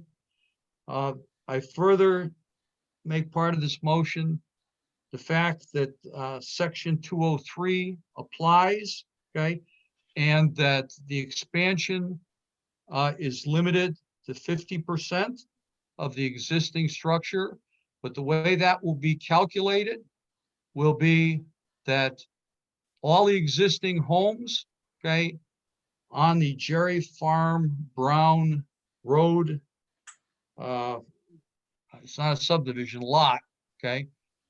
The original, okay, square footage will be added together, okay? And then we will allow, okay, up to 50% of that. And Mr. Kenyon, okay, will do an analysis and submit as a condition of this approval, okay? Analysis of, since the inception of the present zoning ordinance, okay, the square footage of the improvements on all the other houses that has been made on that premises since then, to ensure that we have not yet exceeded that allowable 50%. Let's see what else.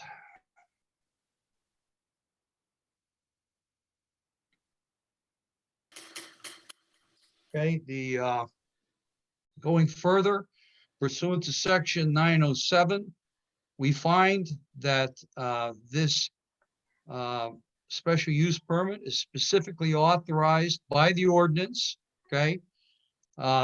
It meets all criteria as set forth in the ordinance, including section 203, okay? And the granting of such will not alter the general character of the surrounding area. In making that determination, we heard testimony on ingress and egress, possible parking, storage, utilities, open space, okay, and general compatibility with other houses in the neighborhood, okay. I further make part of this motion the concept that there seems to be no public purpose not to grant this motion as set forth, okay? And therefore, I ask that this motion be granted. That's it. Great. Sounds like you got it all. Any other, someone want a second? I'll Second. second it, Mark.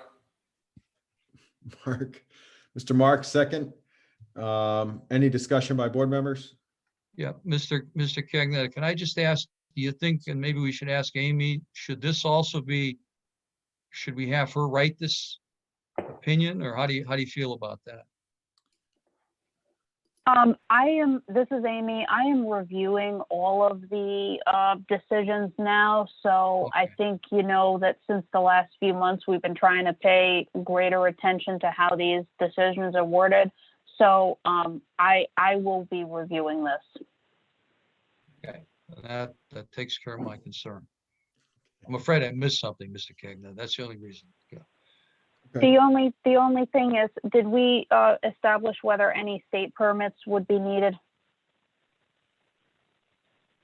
I don't think we ever did. State permits like, For the expiration date, so is this a conditional approval if DEM or CRMC have yet to issue permits, in which case it would be a 2-year expiration? should we mention that for each of, if they're? We should be, Okay. we should be indicating that for every decision.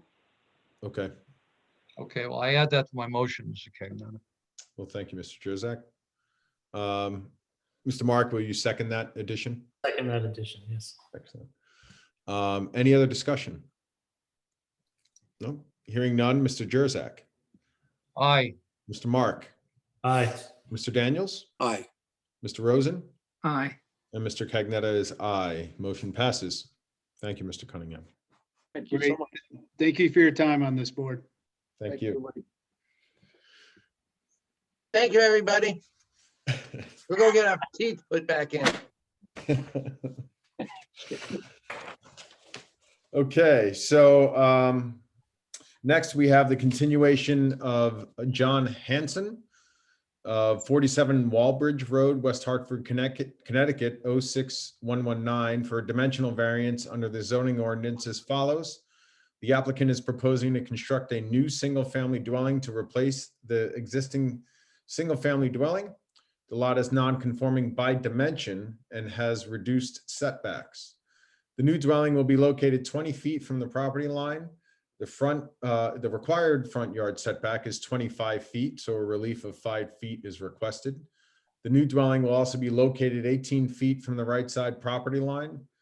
The required right yard setback is 30 feet. Relief of 12 feet is requested. The lot size is 0.41 acres. The dimensional variance is required per the zoning ordinance section 207, which is non-conforming lots of record, building setback requirements, and section 907, which is our standards of relief. The owner of the property is a Hanson Family GST exempt gift trust for premises located on 73 Potter Road, Assessor's map 87-2, lot 121, and is zoned R80. And for this, we have our document list. Jessica, when you read in the documents, do you read in everything that you wrote here? I do. So for we have a letter from the Attorney Kenyon dated August 12th, 2020. It's an application with the narrative signed and dated August 12th, 2020.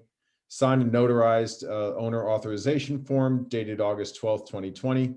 Vision appraisal field card map 87-2, lot 121. A site plan prepared by Etz Twombly Associates, Architects rather, dated July 27th, 2020. The applicant's exhibits with a letter from Attorney Kenyon dating September 3rd, 2020. Which includes the first is a site plan prepared by Richard Kuchin, PLS Dowdle Engineering, Inc., dated July 14th, 2020, with revision dates of July 28th and August 4th of 2020. Floor plans prepared by Etz Twombly Architects dated July 27th, 2020. And third is the elevations prepared by Etz Twombly Architects dated July 27th, 2020. There's a 200 radius map of a butters list, the legal notices, certified mail receipts, and notarized affidavit of mailing. The correspondence, which is Charles and Rebecca Donnell, email received September 13th, 2020. Continuation request by Attorney Kenyon dated September 16th, 2020. And then the letter from Attorney Kenyon dated October 8th, 2020, with revised site plan and a new septic system prepared by Etz Twombly Architects with a revised date of October 8th, 2020. So with that, Mr. Kenyon. Thank you, Mr. Chairman. Once again, it's John Kenyon, attorney for the applicant, John Hanson. The subject property is located at 73 Potter Road. It's approximately 0.41 acres in size, and it's in an R80 zoning district. The property fronts on Potter Road, which is a private road, and the rear and left side of the property abuts Potter's Pond. There's an existing 1,564 square foot, 3-bedroom, single-family residence with attached porch and deck on the property. The house is serviced by town water and an existing septic system. The existing home is located in the southeast corner of the property, and it's considered non-conforming dimensionally, as it's located 11.7 feet from the right sideline and 14.7 feet from the front yard line. The applicant is proposing to demolish the existing house, construct a new 2,090 square foot home. The new house has been cited to decrease the nonconformity for both the side and front yard setbacks. It will now be located 19 feet from the right sideline and 20 feet from the front line. And even though the applicant is making it more conforming, the house will still need a side yard variance of 11 feet as 30 feet is required, and a front yard variance of 5 feet as 25 feet is required. The applicant has cited the house to maintain the buffer to Potter's Pond. They'll be replacing the existing septic system with a new OWTS, which will be located near the right yard sideline at the rear of the proposed house, which limits the area for the home. And after we filed the application, we received the OWTS approval from RIDM, which was my latest correspondence that the chairman read. And as you can see from the site plan and the house plan, the applicant's proposing a narrow house in order to reduce the amount of relief necessary. The applicant is here tonight along with his architect, Peter Twombly. And if I could have Mr. Twombly sworn in as my first witness, please.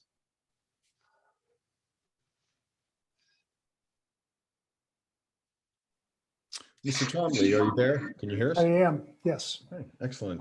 Could you please spell your name, please? Yes, it's T-W-O-M-B-L-Y. Okay. And do you swear to tell the whole truth and nothing but the truth? I do. Excellent. Go ahead, Mr. Kenyon. And Mr. Twombly, where are you employed? Estes Twombly Architects in Newport. And what are your duties there? A principal. And are you a licensed architect in Rhode Island? I am, yes. And how long have you been a licensed architect in Rhode Island? Over 30 years. And have you testified before zoning boards previously as an expert in architecture? I have. And are you familiar with the applicant's property located at 73 Potters Road? Yes, I am. And did Richard Cushon from Dowdell Engineering prepare the site plan that was submitted with this application? That's correct, yes. And did you prepare the house plans that were also submitted with the application? I did, yes. And is the lot 0.41 acres in size? That's correct. And does it front on Potter Road? It does, yes. And is the rear of the lot adjacent to Potter's Pond? Yes, that's right. And is there an existing single-family house on the property? That's right, yes. And is that house serviced by town water? That's correct, yes. And is there also an existing septic system? Yes, it is. It's a non-conforming, outdated system. And where approximately is that system located on the property? It's hard to tell because all we see is one small cover, but Bill Dowdell estimated it's right where his new system is proposed.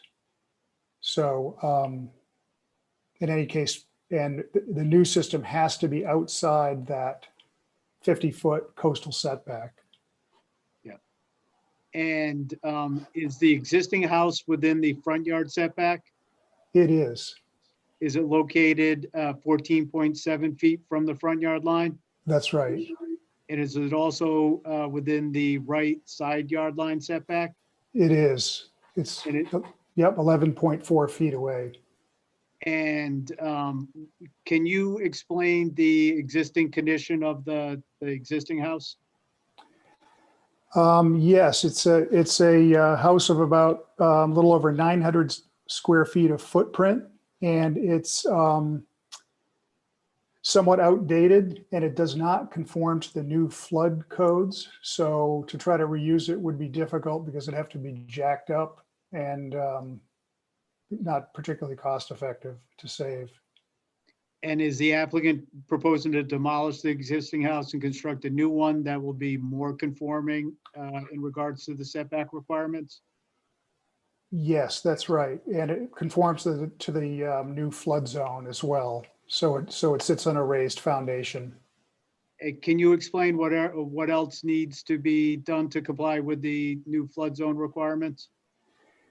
It has to be on a flood resistant pier foundation.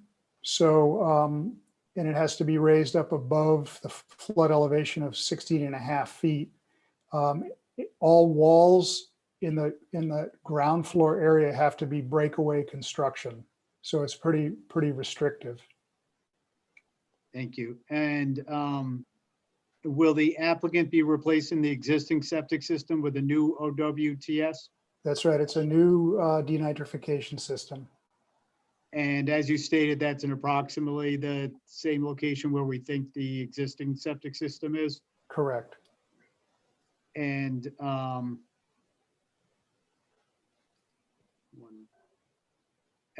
will the new house be further away than the existing house from both the front and side yard lines? It will, yes. But does it still require a front yard variance of 5 feet? That's right. And does it also require a side yard variance of 11 feet? Correct. And is the existing house kind of diagonal on the lot? Yes, it is rotated slightly towards the southwest. And is the proposed house located in the corner of the lot to keep it as far from the pond as possible? It is, yes. So if we don't conform to the coastal setback, then coastal requires that we create a buffer so the owners start losing use of some of their yard. They have to dig it up and plant approved plantings. So that 50-foot line is sort of a line we can't cross. Thank you. And is the siting of the house also limited due to the location of the new OWTS? It is. There's a 15-foot setback required around the new septic system. So we can't build the new house within that. So we're sort of in a bit of a corner with the unusual shape of the site. And can you briefly go through the floor plans and explain what is being proposed there? Yes, very briefly, the ground floor is a very minimal enclosed space for storage on the east side, a small entry for elevator for sort of access to what's essentially a vertical house for aging in place. And then there's a semi-enclosed carport for parking cars, but it's not fully enclosed or heated space. The first floor is living space and a mechanical mudroom and kitchen. And the second floor essentially is 3 bedrooms. Thank you. Did you design a modest house in order to reduce the amount of relief necessary? That's right. We tried to keep the square footage as small as we could. So the footprint area of this house is under 1,200 square feet. And in fact, is the house just over 16 feet in width for much of it, except for the kind of center bump out? That's right. And the center bump out provides space for the kitchen, but it also provides enough depth to park 2 cars. And will the location of that house in that area, will that impact any sight lines of cars on Potter Road? No, this is because the cars can be parked underneath the building, so so the cars will not be out on the street. Right, but also does Potter Road pretty much end right at this house? That's right, yes. Thank you. I have no further questions if the board has any. Board members, you have any questions of the architect?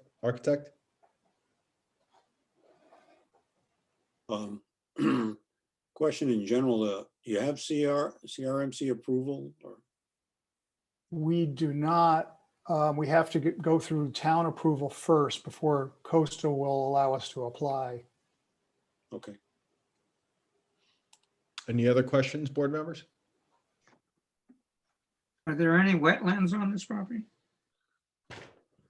Bill Rosen here. There are none, no. It's really just the setback from the Potter Pond line. From the pond. Right, And you said you have to be 50 feet from the pond, is that correct? that's right. If we tried to go any closer, we would get into a variance application, and they would immediately start requiring, as I said, a buffer zone be applied, which means digging up the yard and giving it over to plant material. So you start losing your yard and water access.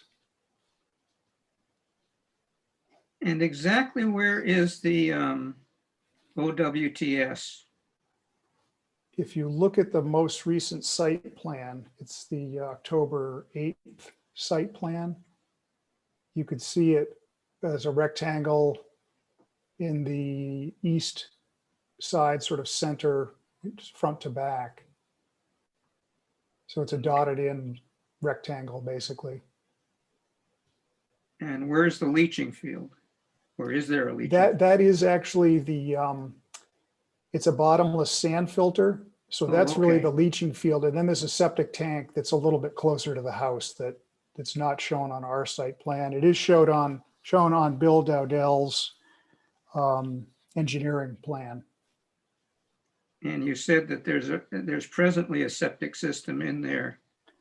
It's located in approximately the same place, right? That's right. Okay. Thank you.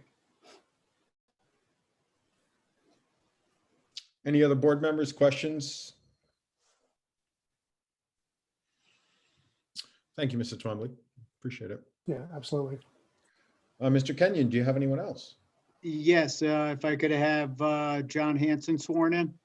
Yes, Mr. Hanson, are you there? Yes, I am. Can you hear me? Yes, we can. Could you please spell your name? John Hanson, John Hanson. And do you swear to tell the whole truth and nothing but the truth? Yes, I do. Excellent. Go ahead. And Mr. Hanson, are you the trustee of the Hanson Family Exempt Gift Trust? Yes, I am. And does the trust own property located at 73 Potter Road in South Kingstown? Yes, it does. And can you explain to the board the existing condition of the property and the home? Well, the property itself sits 7-8 feet up a somewhat steep little incline from the edge of the pond. It's essentially a pie-shaped piece of land. It's one of the more beautiful pieces of land I've been to, which is why we purchased it. The home itself that's on there currently is, I'm not sure when it was built, but it's built on a cinder block foundation with one end open to the pond. That's at about a level about 4 feet above water line, or 5 feet thereabouts.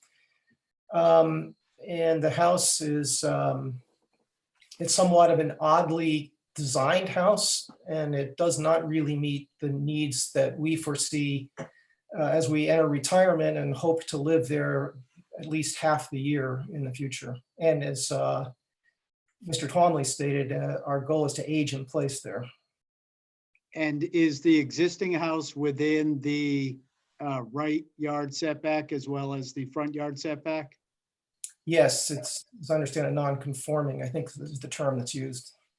And are you proposing to demolish the existing house and construct a new one? Yes, we are.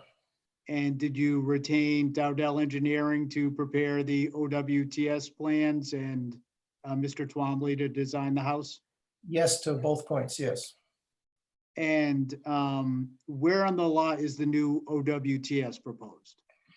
It's on the north side of the house. I think it's on my computer screen. It's showing the site plan.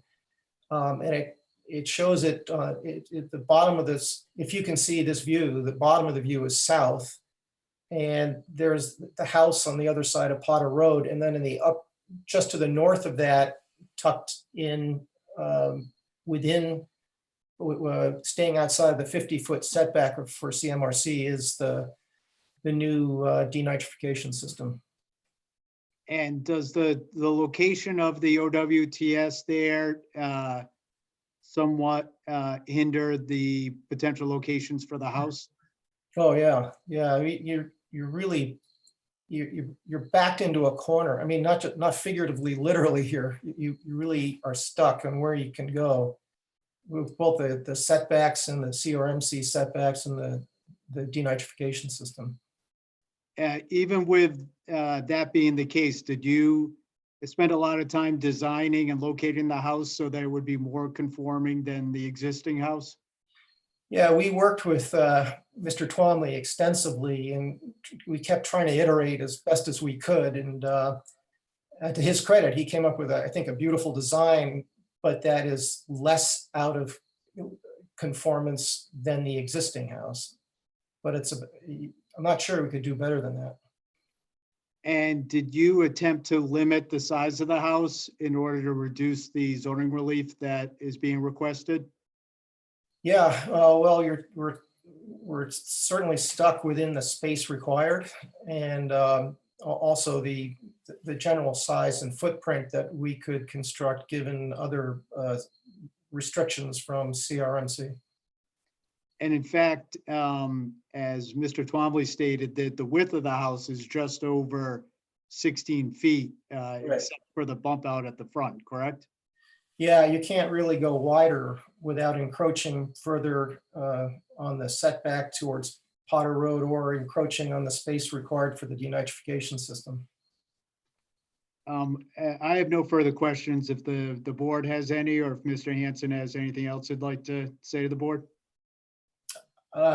I'd just like to offer my thanks for taking the time to listen to my petition, but I'm ready for questions if you have any. Board members, any questions for Mr. Hanson?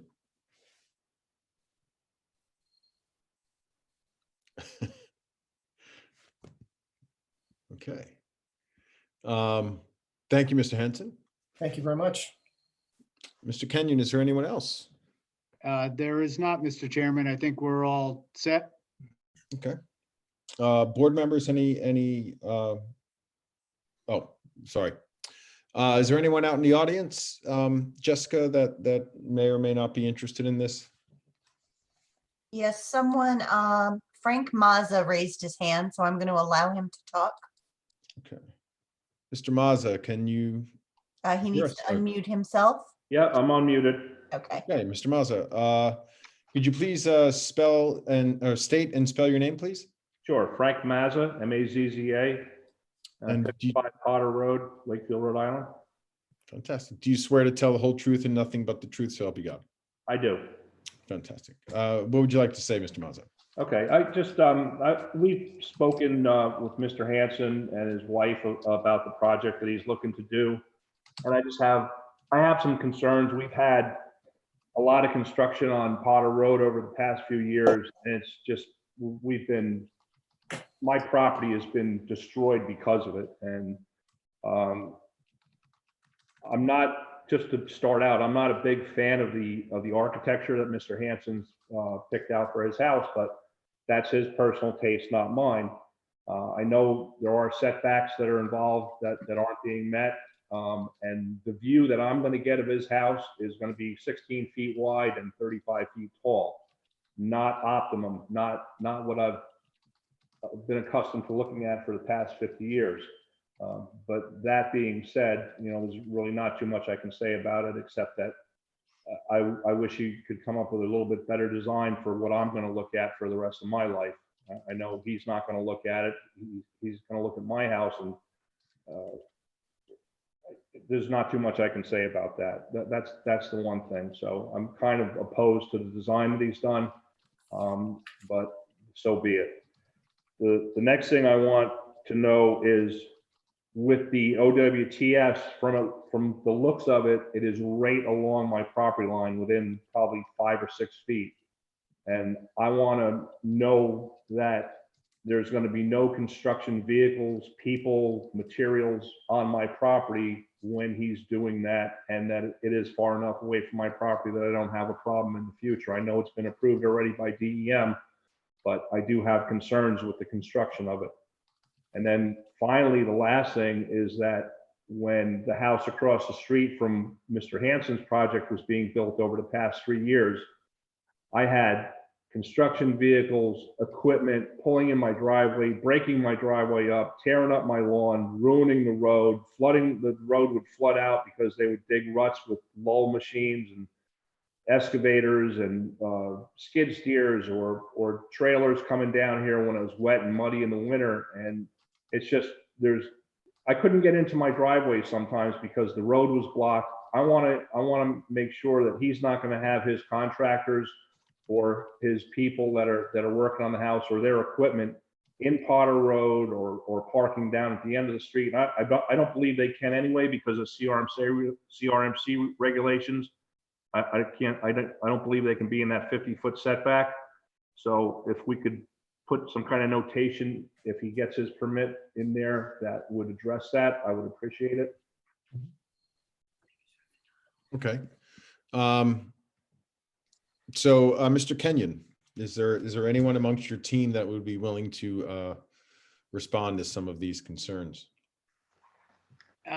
Well, I'll try to respond. I actually met with Mr. Mazza out at the site before last month's meeting, which was one of the reasons we continued it in order to have discussions with some of the neighbors.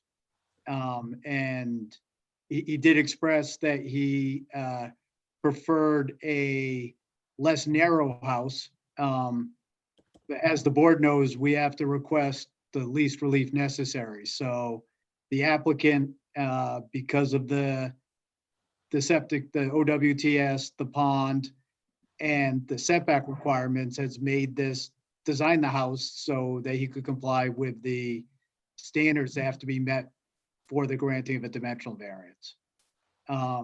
As far as the construction or the installation of the OWTS, there should not be any problem with installing that without disturbing Mr. Mazza's land, but obviously it would be fine with a condition of approval that the board requires that. And also, there obviously should be no construction vehicles going on to Mr. Mazza's property. So we have no problem with a condition saying. Okay, and was that, Mr. Mazza, was that everything you had mentioned? Or I know you had concerns of. No, I was concerned about Potter Road also, that there'd be no construction vehicles or equipment on Potter Road. Because, I mean, just across the street, sometimes there was 15 vehicles down there between backhoes and excavators and plumbing trucks, electrical trucks. And sometimes, God forbid, there was ever a fire or an emergency, you couldn't get an emergency vehicle down here. And I just want to make sure that they're not gonna block Potter Road like they did with the construction across the street. And also a few years ago when they built Donnell's house, they had a huge back up. It was a traffic jam on Potter Road, which is ridiculous. There's 5 houses on here. Yeah. No, I can see, I'm sort of looking at the satellite. There are some, and on the satellite one, something is being built when this is photographed. It's probably the house across from Mr. Hanson. Yes. Yep. Okay. So you are on the north side of that, of Potter? I'm just above Mr. Hanson's property. I'm to the east side of Mr. Hanson. I border his east-west boundary. Got it. Got it. So, and I could see the frustrations you would have just in getting in and out of the 5 houses. And I did construction not that long ago, and all my equipment and all my contractors parked on my property. And Mr. Kenyon, would there be any issue in terms of confining vehicles to just Mr. Hanson's property? Is there access issues or any issues of parking? Because it seems like this is this a public road or is this a private road? Mr. Chairman, it's a private road. And possibly I could have Mr. Hanson address that concern, please. Yeah, it's John Hanson. I have spoken with Mr. Mazza and other neighbors about the challenges of getting construction vehicles in, and I'm certainly sensitive to the fact that there's a bit of construction fatigue, I think, on Potter Road. There's been any number of houses built over the last few years, or 5 years, I guess it is. I will say that being the last house on the road when construction vehicles come in, I don't foresee a problem with them blocking any further up the road from us. Also, I would say that I've already had some conversations with Mr. Twomley, the architect, about in selecting a builder, the sensitivity of all the residents of Potter Road and how we can deal with this issue, because it is a very small lot. But if we can phase the construction in a way where the vehicles can come onto the lot and park on the lot while the structure is being built, well, that's certainly, we will endeavor to do that. But we're certainly sensitive to the concerns of our new neighbors on Potter Road. Because it looks like, you basically where your driveway is now is basically where it's going to be. So it's not as if you can sort of park on other parts of the land per se. Well, right, you can't park there today because the septic system where it is now, but if there were an opportunity to use that part of the land to temporarily park while parts of it were being built, or to park on get around to the other north side of the building to have several vehicles parked there while it's being built, we'll certainly endeavor to do that. We have to be careful about crossing over the 50-foot setback from CMRC though. So it's a lot that's highly restricted, and we understand that, and we're going to do our best to avoid these concerns. Because even past your house, that's the public right of way in terms of. It's a private right of way for all landowners on Potter Road to the west of the house. Yeah. So aside from Mr. Mazza, there are others that would be concerned about blocking off that access. Oh yeah, the owner of the road in the summertime uses that and has nice dock access, and they've expressed concerns to me, and I'm certainly sensitive to it. Yeah. Sure. Okay. Mr. Mazza, do you feel that your concerns were answered, say, or not necessarily? I mean, obviously, there's going to be interruption. I hope they were answered and addressed. I guess we'll have to wait and see. I mean, I think it's our powers on the board are somewhat limited in terms of our ability to sort of manage a site. That's kind of really up to the builders in question, unless some traffic or safety issue is being breached.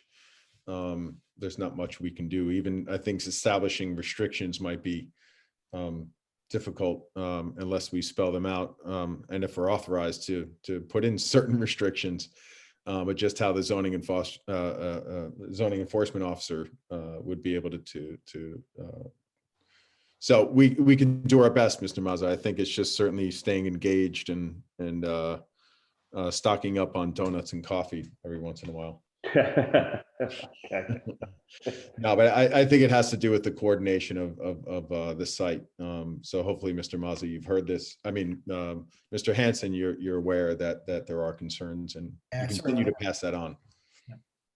But overall, Mr. Mazza, you're not at all concerned about the requests for relief relative to the. No, I mean, I know that the relief is going to be less than what's there now. Again, I'm not a big fan of what I'm going to look at as far as the way the house is placed and the style of the house. It's going to be, what's there now. I'm looking at probably a 40-foot long house that's only 20 something feet high. And now I'm going to look at something that's very narrow and high. It's not the most attractive thing to look at. And I kind of get no offense, Mr. Hanson, but I get the ugliest side of your house to look at for the rest of my life.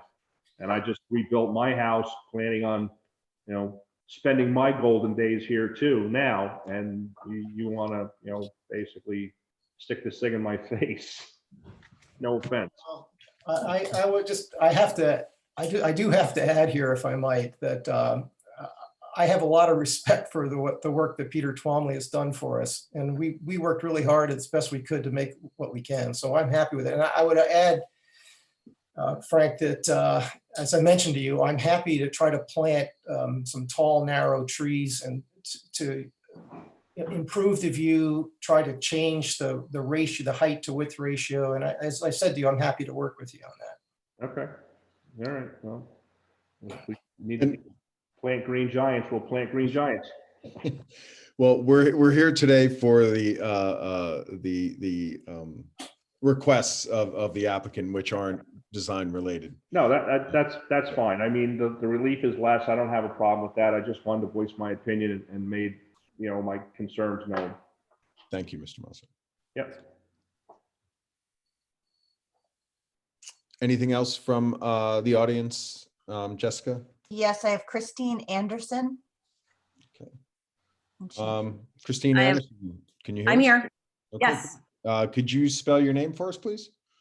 Christine, Christine, Anderson, Anderson. And do you swear to tell the whole truth and nothing but the truth? Yes, I do. Great. What's on your mind?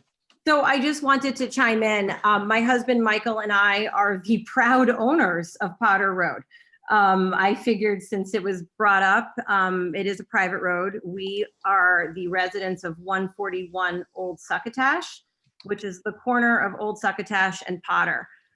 So we own that corner and we own Potter Road. So it's a private road and all of the residents are have right-of-way access on the road. We also have a cool little piece of land at the end of Potter Road. I don't know if you're looking at the map, the right-of-way, which is currently a dirt gravel road, ends. And at the end of that, right about where Mr. Hanson's current driveway starts, at the end of that, there's a nice little triangular strip of grass, and that is also our pond frontage. We have dock access. So that's our little slice of heaven. So I just wanted to support Mr. Mazza in his plea about construction vehicles on the road. The road takes a beating. It's kind of a bear. My husband's pretty handy and we try to maintain it as best as we can in the summertime. But I do want to support Frank's request for the lack of construction vehicles, no blocking the right of way. We understand that Mr. Hanson has a very small window to work with, and we want to work with him, but we just wanted to make sure that that request gets made. We also did have a nice conversation with Mr. Hanson last weekend. My husband met with him. There is some concerns about his driveway. Right now, it's kind of at the end of the current right of way.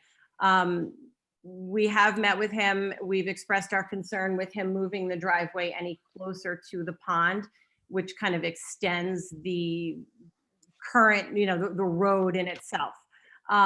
Michael, my husband, and John did meet. They did talk. They talked about him needing an additional 20 feet closer to go kind of closer to the pond. And we are okay with that. We just want to make sure that in the plans that, that 20 feet is sort of the 20 feet he gets. And, it doesn't go any further. Like I said, where Potter Road ends and where our lawn and pond frontage begins is sort of a little bit of a nebulous question. And we just, don't feel that the road should encroach the pond any further. So that is our one concern. Like I said, we had sort of a nice gentleman's agreement, and, we hope that we can work with Mr. Hanson and create a nice property, an area down there closer to the pond. And that would be the west, I believe the west side of his house, where his house abuts my property directly. The west side, okay. So moving the driveway and it's not really seen on this on the survey for the OWTS, but it's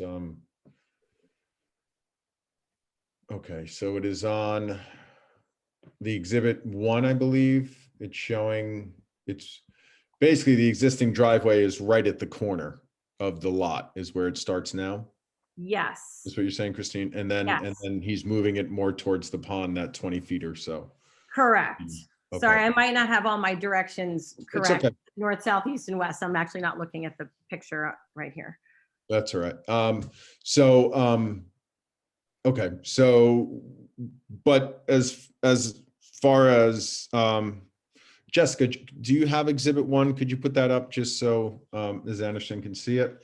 Just to make sure that you're in agreement with its placement.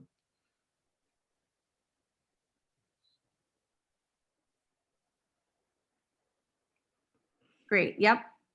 Okay. So let me just zoom in a little further. So that shows the existing driveway, correct? You see the spike on the corner. Yep. And then there's correct me if I'm wrong. Yeah. So the existing driveway and the proposed driveway, they're pretty close. I mean, it's hard to tell the measurements there, but that's Looks to be about 10 probably, feet over. yeah. But as you see on this plan, that's okay? Correct. Okay. Yes. Yes. All right. And so being the steward of the driveway, are you the ones that sort of receive some of the concerns about? We receive concerns all the time about the road. Yes, it's a beautiful thing. The joys of ownership, I guess. Oh, yeah, 9 years ago, they all showed up on our doorstep. Now, Yeah. Could I Okay. add one thing about driveway access? Yes, sir, Mr. Twombly, yes. There's, in addition to that proposed driveway on the east side, there is access needed to get to the parking under the building, which is a little further to the west, just beyond the concrete bound. And I think that's the 20 feet that was talked about earlier, that the concrete bound now demarcates roughly where the gravel ends and grass starts to happen. So the access for the Hansons to get in their carport is just to the west of that concrete bound. Does that make sense, Christine? that does. And I think, yes, it does. And the 20 feet that my husband and John discussed was a 20-foot mark from the existing telephone pole. I don't know, it's not there. I guess it's kind of where the concrete bound is. It's 20 feet from that concrete bound. There's a telephone pole there now. There's a tree there now. It's sort of an nice, neat little That's right. package. And that's the 20 feet that we're discussing, yes.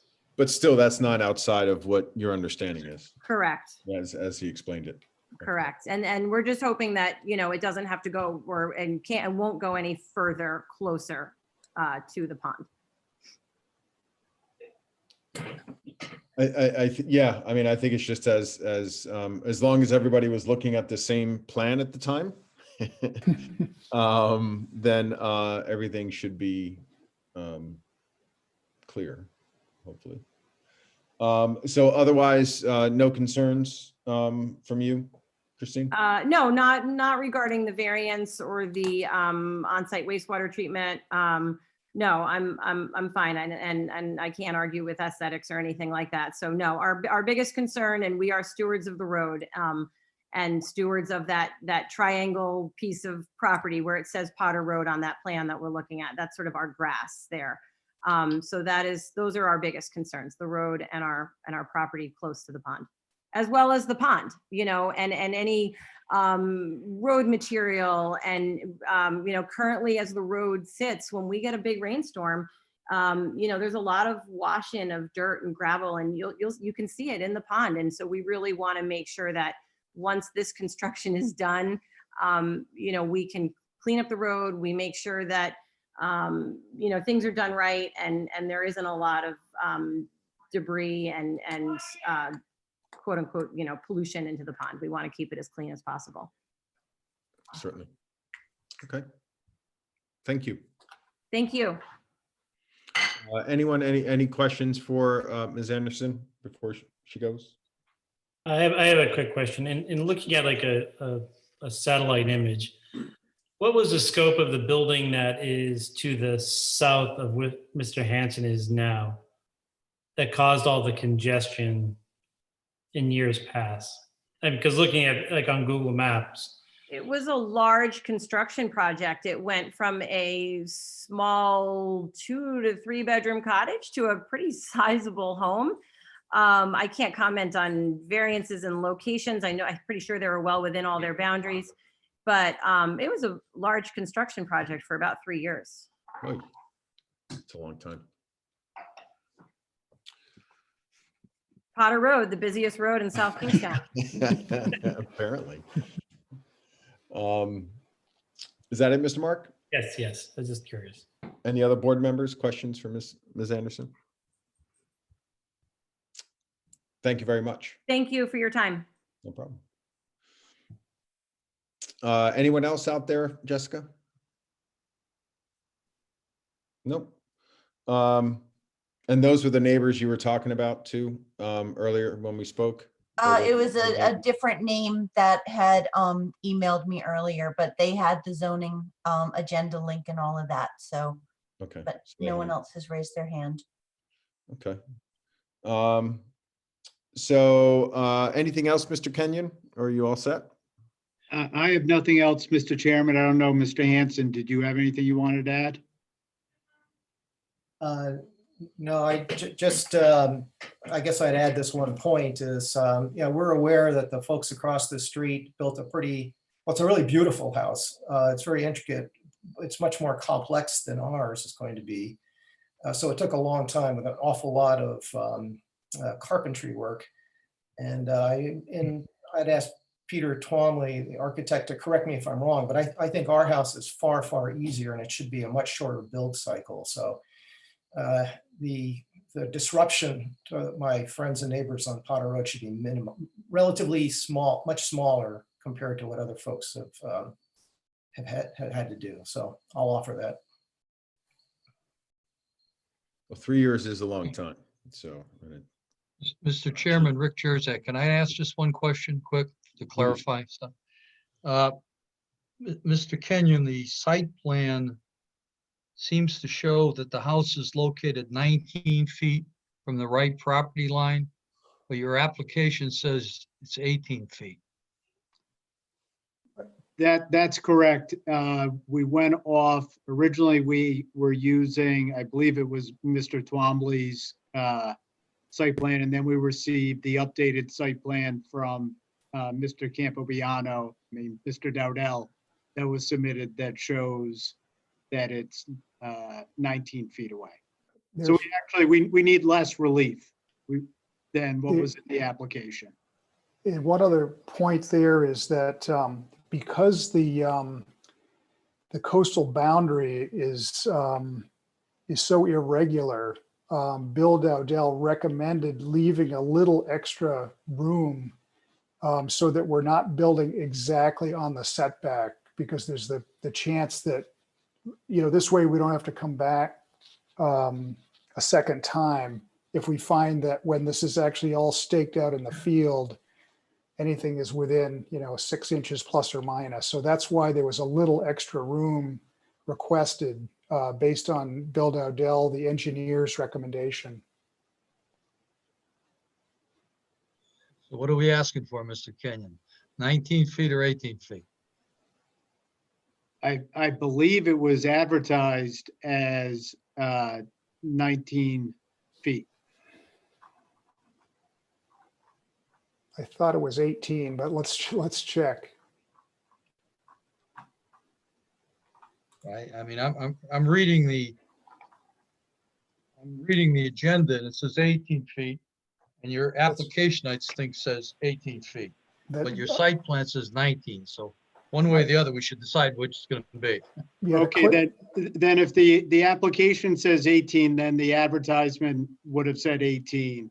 And I think what Mr. Twombly is saying is, Mr. Dowdell suggested that we ask for the 12-foot variance in case it changes in the field and we need the extra 6 inches if it's off by that.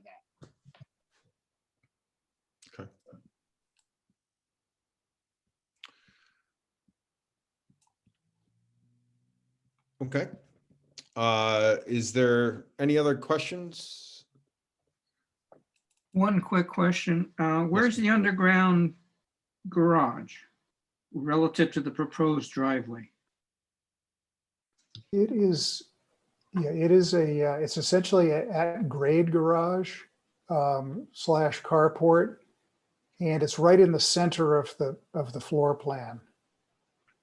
It's labeled carport on the site plan and on the floor plans. Okay. Mr. Chairman, if I may, just in response to what Mr. Jurzak said, I think the original site plan called for 19 feet setback. Yep. And the revised plan calls for 18. So I think that's where the confusion might be. I mean, as long as we're asking for more, or they're asking for more rather, then we're okay. Just as long as they're not asking for less. The original ad is showing 18 feet was requested in That's line right. with the application. That's right. And we're asking, the setback that we're asking for is 18 feet. I think the building is located at 19 feet at the moment. Okay. I think that's where the confusion was. And that's that extra bit of wiggle room based on the engineer's recommendation. And that's plenty of room for construction to stay confined to the applicant's property? Yeah, that's adequate to get vehicles around that side and gain access to the rear yard. Okay, great. Board members, any other questions? Rick, Jurzak, did we lose you? If we didn't lose you, I can have you vote. I don't think we lost him.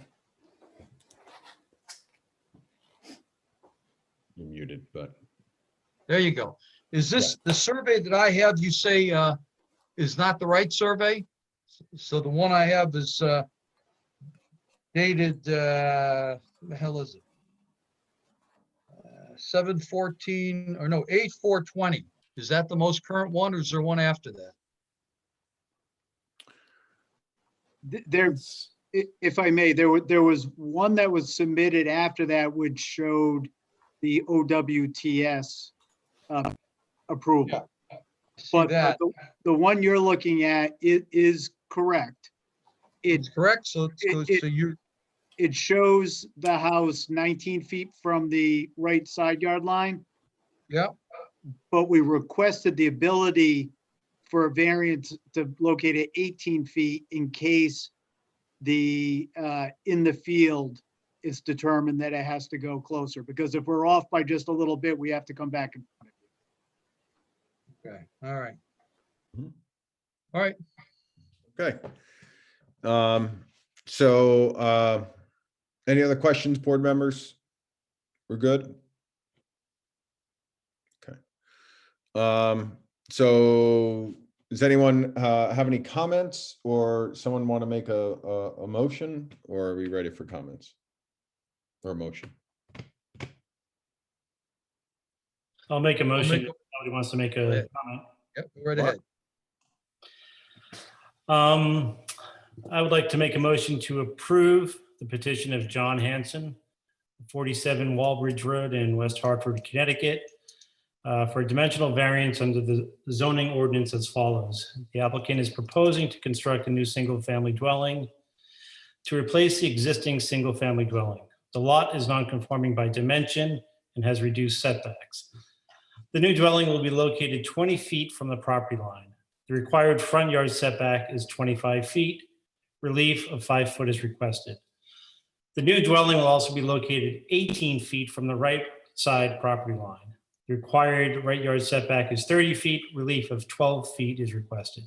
Lot size is 0.41 acres. A dimensional variance is required per zoning ordinance section 207 for non-conforming lots, record building setback requirements, and section 907 standards of relief. Owner of the property is the Hanson Family GST Exempt Gift Trust for premises located at 73 Potter Road, Assessor's Map 87-2, Lot 121, zoned R80.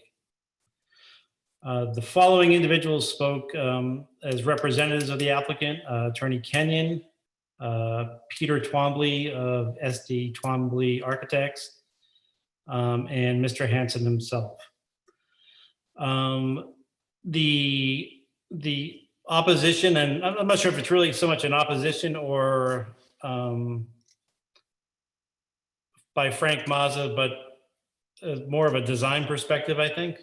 But it seems as though, and I'm not sure if this should be into the motion, whether or not the building, the construction vehicles need to and somehow comply with the agreement between Mr. Hanson and Mr. Mazza to minimize the impact on him and his property.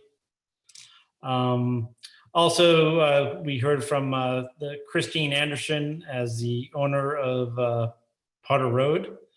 And I think her concern was more so the access to the underground or under-house drive portion of the house, which was agreed upon to be 20 feet, no more than 20 feet from the concrete barrier or marking to the west of the existing driveway.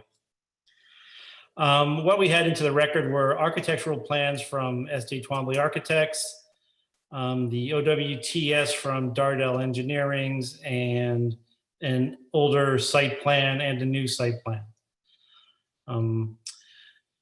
The board finds that the hardship from which the applicant seeks relief is due to the unique characteristics of the subject land or structure and not the general characteristics of the surrounding area, and is not due to physical or economic disability of the applicant. The existing structure is non-conforming and it has been little changed. It seems like this simplified design and, kind of keeps it within compliance, especially in regards to CRMC and the required setbacks that they're going to have to get passed through CRMC. The board finds that the hardship is not the result of any prior action of the applicant and does not result primarily from the desire of the applicant to realize a greater financial gain. We heard from Mr. Hanson that they're looking to age in place on Potter Road. It's a recent acquisition, and it's just someplace that they want to be. So good luck to them there. The board finds that the granting of the requested variance will not alter the general character of the surrounding area or impair the intent or purpose of the zoning ordinance or the comprehensive plan upon which the ordinance is based. Because it is it's the same use, it's a single family structure, and it is being built and confined to within the setbacks established by our ordinances. The board finds that the hardship suffered by the owner of the subject property, if the dimensional variance is not granted, amounts to more than a mere inconvenience, because if they were to move closer to the pond within the CRMC setback, it basically would result in a new landscaping and improvements that, would, to me, or, to the board, seems like it would be amount to more than a mere inconvenience. So with that, again, I would ask, Amy, I'm not sure, did we need to put in the like a condition with the construction vehicles, or how is that just an agreement or is that a condition? This is Amy. Let's get the easy thing out of the way first. The decision should state that it's a conditional approval because they need to go to CRMC, so it's a 2-year expiration. As to the condition, that's up to the board if you want to include that in the motion. Just as a general rule, right?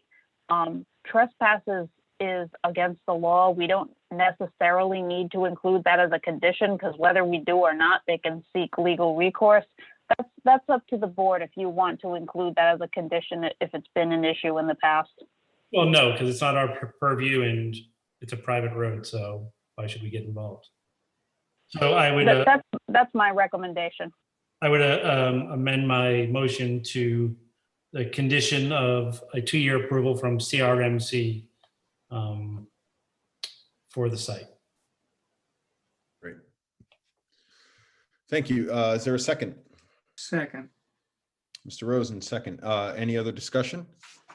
Okay, hearing none. Mr. Mark? Aye. Rosen? Aye. Daniels? Aye. Jurzak? Aye. Pagnetta, aye. Motion passes. Good luck. Great, thank you very much.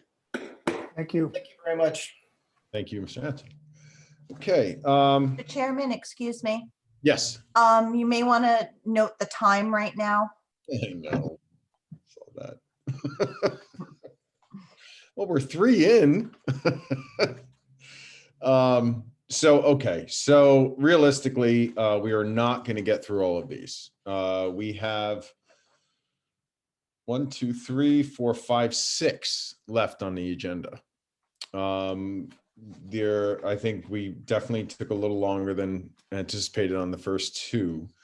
So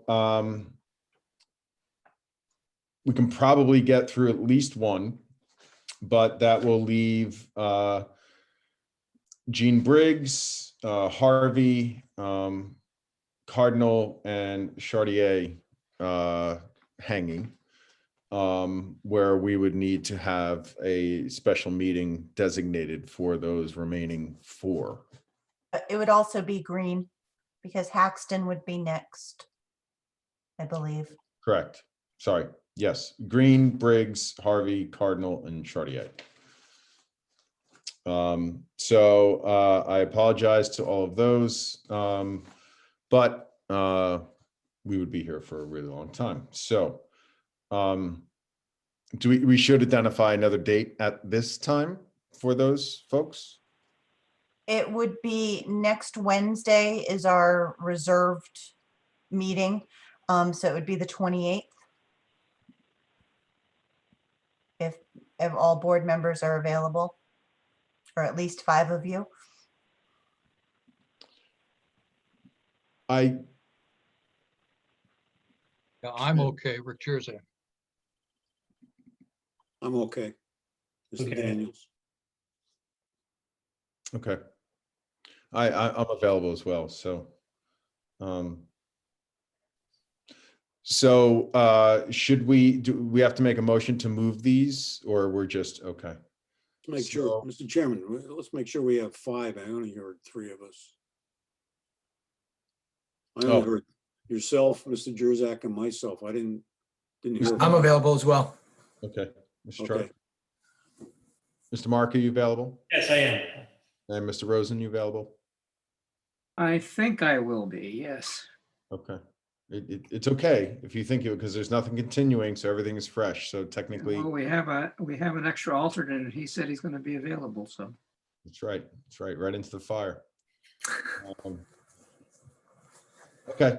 So does someone want to make a petition for continuing these 5 till the 28th?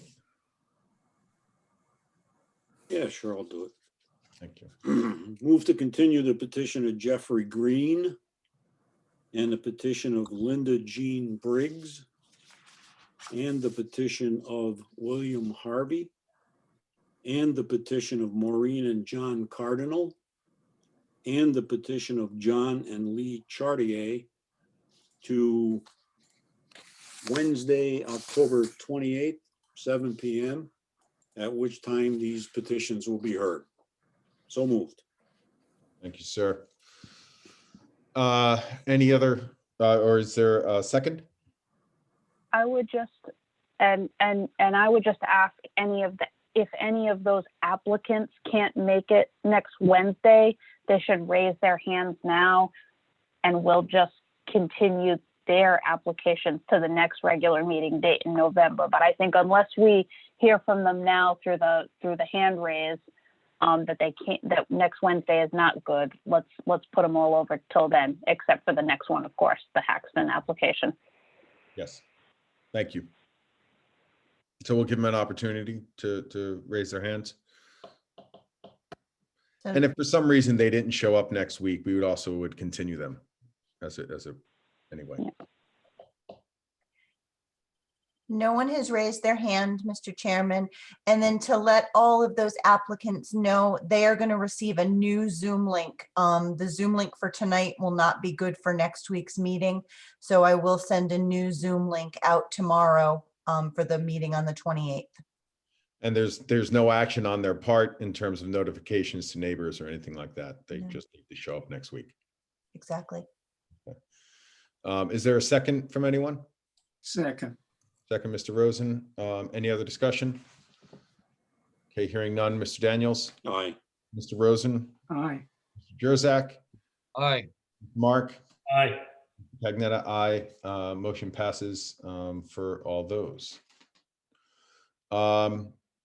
Okay, so next we are going to hear the petition of Robert Haxton of 483 Bittersweet Farm Way of South Kingstown, Rhode Island, 02879 for a dimensional variance under the zoning ordinance as follows. The applicant is seeking to construct a detached garage with a 1-bedroom accessory apartment on the 2nd floor. The living area size of the accessory apartment structure will be 750 square feet, the maximum allowed. The proposed building height will be 24 feet. The maximum height allowed for an accessory structure is 20. The relief is 4 feet that's requested. The lot size is 4.52 acres. The dimensional variance is required for zoning ordinance section 401 dimensional regulations and section 907 standards of relief. The owner of the property is Robert and Dana Haxton for premises located at 43 Bittersweet Farm Way, South Kingstown, Rhode Island. Assessors map 55, lot 15, and is zoned R80. And for the Haxtons, we have an application that's signed and dated August 21st, 2020. The owner authorization form signed and notarized August 21st, 2020. The plot plan prepared by Dowdle Engineering, Inc., dated August 11th, 2020. Parking plan, 1st and 2nd floor plans, development plan review advisory, dated June 24th, 2020. And then a radius map, including the 200-foot abutters list, legal notice, and certified mailing receipts and affidavit of mailing. And who is here tonight for this application? Hello, good evening. Thanks. You had me sweating it out there for a little bit. Thanks for taking this. I'm speaking on behalf of myself. I do have Frank Kopowitz, my architect here. He's on the line here with us. Basically what I'm looking to do is I've always planned on building a garage. We don't currently have a garage at my home. So we've always planned it. I'm sorry? Before you go too far, could you please state your name and spell it? My name is Robert Haxton, RobertHaxton. And you swear to tell the whole truth and nothing but the truth? I do. Okay, go ahead. Tell me about your dreams. That it is my dream, to be honest with you. So we built this property 8 years ago, and we did not have a garage. We didn't put up a garage at the time. We've always dreamt of building a detached garage and having like a little different, like Nantucket, Martha's Vineyard type look. So that's always been our dream. And now we have the time, and we're not getting any younger, and my in-laws are getting older. They're from Indiana, and we figure if we did this now, they might be able to spend a little bit more time here with us. And that's pretty much what we're looking at doing. And so we went about and we picked an architect, and Frank, we believe in him. He's done some great work around the town, and that's what we planned on doing. If I knew I needed John Kenyon, I would have called him. I didn't know I needed John, so, but hopefully Frank can speak on our behalf of what we plan on doing. Okay. Nope, it's not necessary to have Mr. Kenyon, but he is Right. He's a good friend of mine, to be honest with you. His dad and my dad were best friends. even more reason. Yeah. But so the in-laws approved the plan that you've made? Well, I think it's probably going to be my snore room out there, to be honest with you. I'm getting that gist. It's kind of used as the in-law apartment, but I think I could be out there a few nights myself. But they're looking at, they seen it, they love it, and I'm hoping it's a thing that can happen for us. So you understand why you're here today? I do. Okay, so you're here because it's going to be too tall? It would be a little bit higher than the normal regulation. Okay, so did you want to have your Mr. Kopowitz, right? Please, Frank could give you a lot more detail than I can give you. Why don't you tell us why it needs 4 feet more? And before you do, please spell your name, and I'll swear you in. Frank Kopowitz, Karpowicz. Do you swear to tell the whole truth and nothing but the truth? I do. Excellent. So tell us why 4 feet. Thank you, Mr. Chairman. Yeah, so it's pretty straightforward, but it's a 3-car garage. It's a little more than 24 feet deep. So just simple geometry. The pitch of the roof, we have a steeper roof that matches and is complementary to the main house. And we need that pitch to create the headroom and the living space upstairs for the 750 square feet. So that simple geometry just pushes it over the 20 feet. And your 750 square feet was based on sort of the usable space within that, and the building inspector is okay with how you've generated the? Yeah, it's the heated envelope for the apartment. Outside of the apartment, we've got a stair and an elevator, which gets us access from a mudroom up to that 2nd floor, but that's not included in the apartment. Okay. So as far as the septic system, the bathroom for this accessory apartment will tie into the existing septic system. It has capacity. That's been checked out. The well will be tied into. If that's not adequate for any reason, then there'll be a new well for the apartment. That's about it, really. I just want to make sure that the board is able to see the rendering that was submitted. It was supplementary to the original submittal. And I think Jess passed that around or distributed it yesterday. Yes, that is. Yeah, that's it. This here? Yep, that's it. I'll bring it up on screen also. So you're saying that the pitches and the style of the building is similar to the existing home? Correct. And that in order to get the usable space for both the garage below as well as space above is why you needed the extra 4 feet. Correct. 20 just wouldn't do it. No, it would have pushed the roof pitches down too low, and it would have been, it would actually, to get 750 square feet, it would have been a much bigger garage, more than what was needed. So, And you could have done it with a flat roof, but you know, that would be up. yeah, well, I guess that's an option, but not one that the Haxtons were interested in, nor Being low nor was I. shop. Okay. And board members, is there any questions for the architect? Yeah, just one, Richard. this is Tom Daniels. It looks like the garage height is 11.8. Does that make sense? 11.8. The garage height? Yeah, the height, interior height of the garage from base level to the second floor shows 11.8. Is that correct on the plan? Let me pull that up.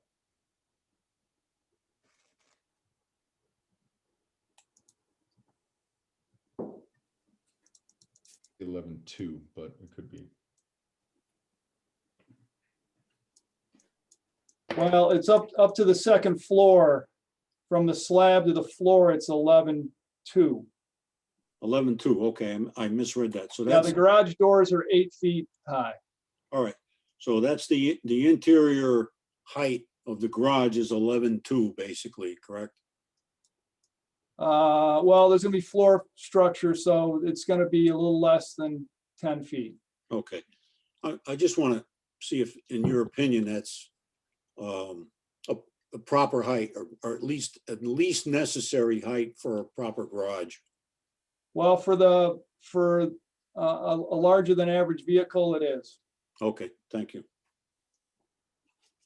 Mr. Jurzak, you had a question as well? Yeah, just one question. Mr. Karpowitz, also, there was mention that the reason for the variance was to accommodate an elevator. Is that true too? Yeah, if you look at the rear elevation, we had the elevator's got a certain amount of overrun to it, so that. Can I chime in on that? Sure. Yep. My mother-in-law last year had surgery and lost her leg. So she has a prosthetic leg, so it's a little difficult for her to get up and down stairs. So in the future, we're thinking that might be beneficial if, if things get worse, it'll be a little bit easier for her to get up and down. Okay. That's why Yeah. we propose that. That's fine. Yeah. Thank you. Board members, any other questions? Nope. Okay. Mr. Saxon, anyone else that you want to present? That's it. I'm just hoping you approve it for me. Excellent.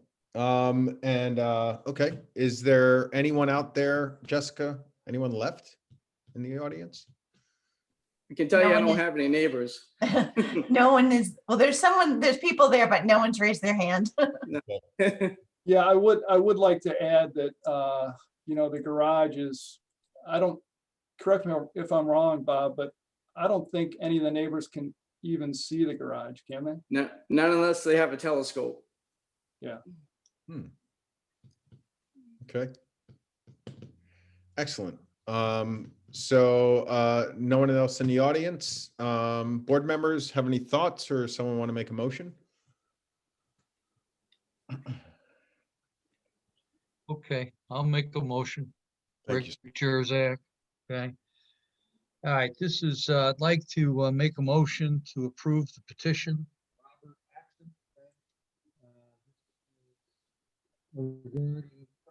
Rick, we didn't get any of that. Oh, Didn't get any my of that. move? Hang on, Yes, I may be breaking up for, I'm out on Block Island, so I may have the internet comes and goes out here. Can you hear me now? Yeah. Yeah, I think it was more of a directional thing. Oh, I don't know. I haven't moved, so couldn't be too directional. Okay, I'd like to make a motion to approve the petition of Robert Haxton, okay? With regard to premises located at 483 Bittersweet Farm Way, South Kingstown, Rhode Island, Assessors Map 55, Lot 15, okay? Mr. Haxton came before us today, all right? He is asking for a dimensional variance, okay, to increase the height of an accessory garage, okay, to 24 feet from the maximum limit of 20 feet, all right? He presented his architect as well, okay, Mr. Frank Kaprowitz, who testified as to the building itself and how it would be constructed, all right? Let me put in as, I'm gonna make reference to and make part of the file, the site plan, which is by Dowdell Engineering, okay? Dated 8/11/20, as well as architectural drawings, okay? There are 1, 2, 3 pages, okay, made by Mr. Kaprowitz, okay? They show the building itself, all right? He has set forth all the requirements of 907 with regard to a dimensional variance, okay? Because number one, he has shown that he has a hardship, okay? His hardship is based upon the trying to make the premises architecturally compatible with the present building that is located there, the house, as well as a requirement for additional height due to an elevator for a handicapped person, his mother-in-law, okay? Number two, he is no prior action by the owners, okay, have caused, okay, the hardship itself. Number three, all right, this will not alter the general character of the surrounding area. For that matter, the architect submitted a drawing which certainly shows a very pleasant looking building, which would look to fit very well into that location. Okay. Also, there's the neighbors can't even see it. It was testified. All right. It is clearly the least relief that is necessary. They're only asking for 4 feet. Okay. And if we do not grant this, okay, it will result in more than a mere inconvenience due to the fact that they will not be able to put the elevator in as well, and it will not be as architecturally pleasing as it should be. All right. There's no public purpose to deny this application. Nobody testified in opposition to this application. And for that reason, I ask that it be granted. Fantastic. Is there a second? Second. Second, Mr. Daniels. Any other discussion? Hearing none. Mr. Jurzak. Aye. Mr. Daniels. Aye. Mr. Mark. Aye. Mr. Rosen. Aye. Mr. Cagnetta. Aye. Motion passes. Good luck. Thank you so much. Thank you. Thank you very much. You're welcome. Hey, thank you, guys. Okay, the only thing remaining. Have a great night. The minutes. And what was that? Hey, Jess and Rob, I see that someone's on. I think it's an applicant. I want to make sure they realize that the application was continued to next week. Sure, we're talking about Maureen and John Cardinal. Yes. Yes. So, They oh, they want to be recognized. They raised their hand. go ahead. John or Maureen? Yes, this is John Cardinal. Yes, sir.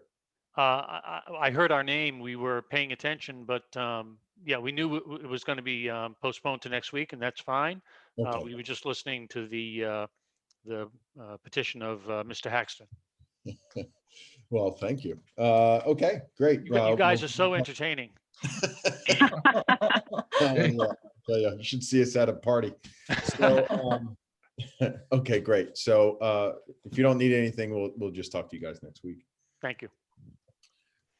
So we do have our, oh dear. Minutes from September 16th. Oh, September 16th minutes.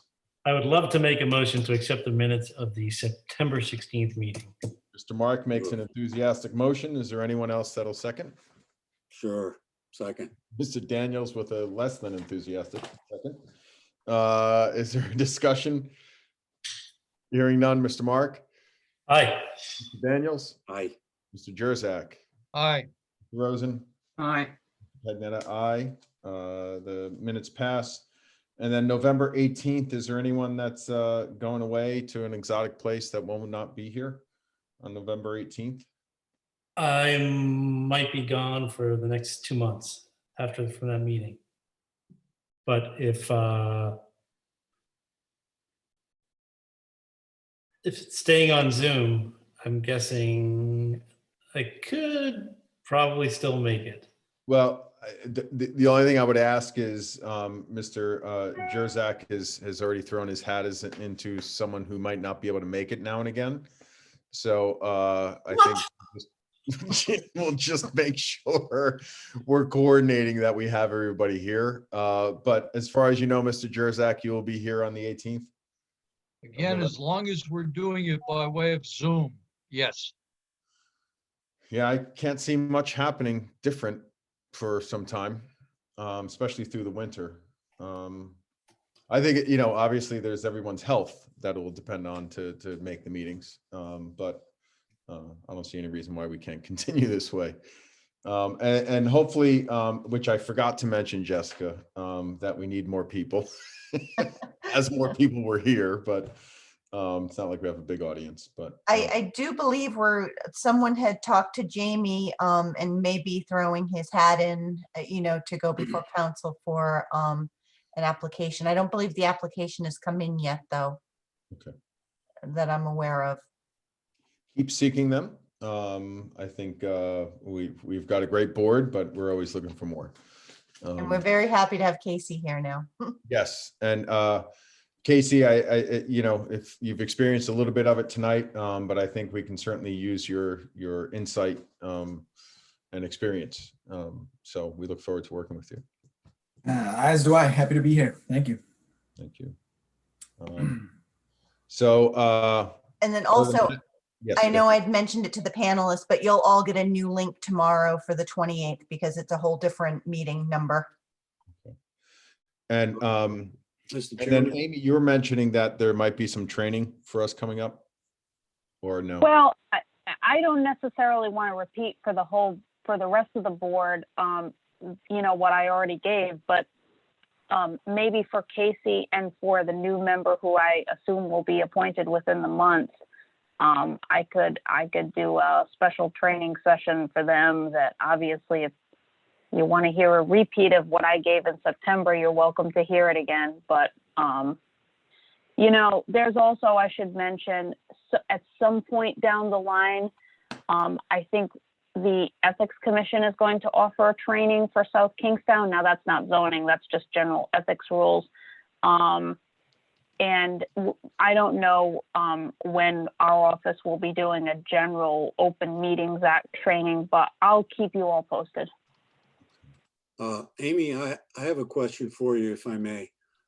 There's some serious zoning proposals before the legislature. I think Frank Lombardi has introduced a rather substantial bill, I believe it's him, with regard to zoning in the current session. I wonder if you think it important to bring us up to date on some of those changes that are being proposed. I'm not sure what the status of the bill is, but. Yeah, back until March, right? So January, February, March, I was monitoring proposed legislation. I don't see anything happening right on the horizon. I always do a land use legislative update that I send to zoning and planning. I will monitor, I've been monitoring for any activity. There is radio silence up there, right? They've abandoned ship. I will I will definitely let you know if and when anything gets enacted that affects our activities. Thank you. All right. So if there's anything else, or if there isn't anything else, someone want to make a motion to adjourn till next week? I would love to make a motion to adjourn. Oh, well, thank you, Mr. Mark. All in favor? Aye. Aye. Thank you very much, everyone, and thank you, Jessica. Thanks, Jess. Good night. Good night, Good night, everyone. Good night. Good night.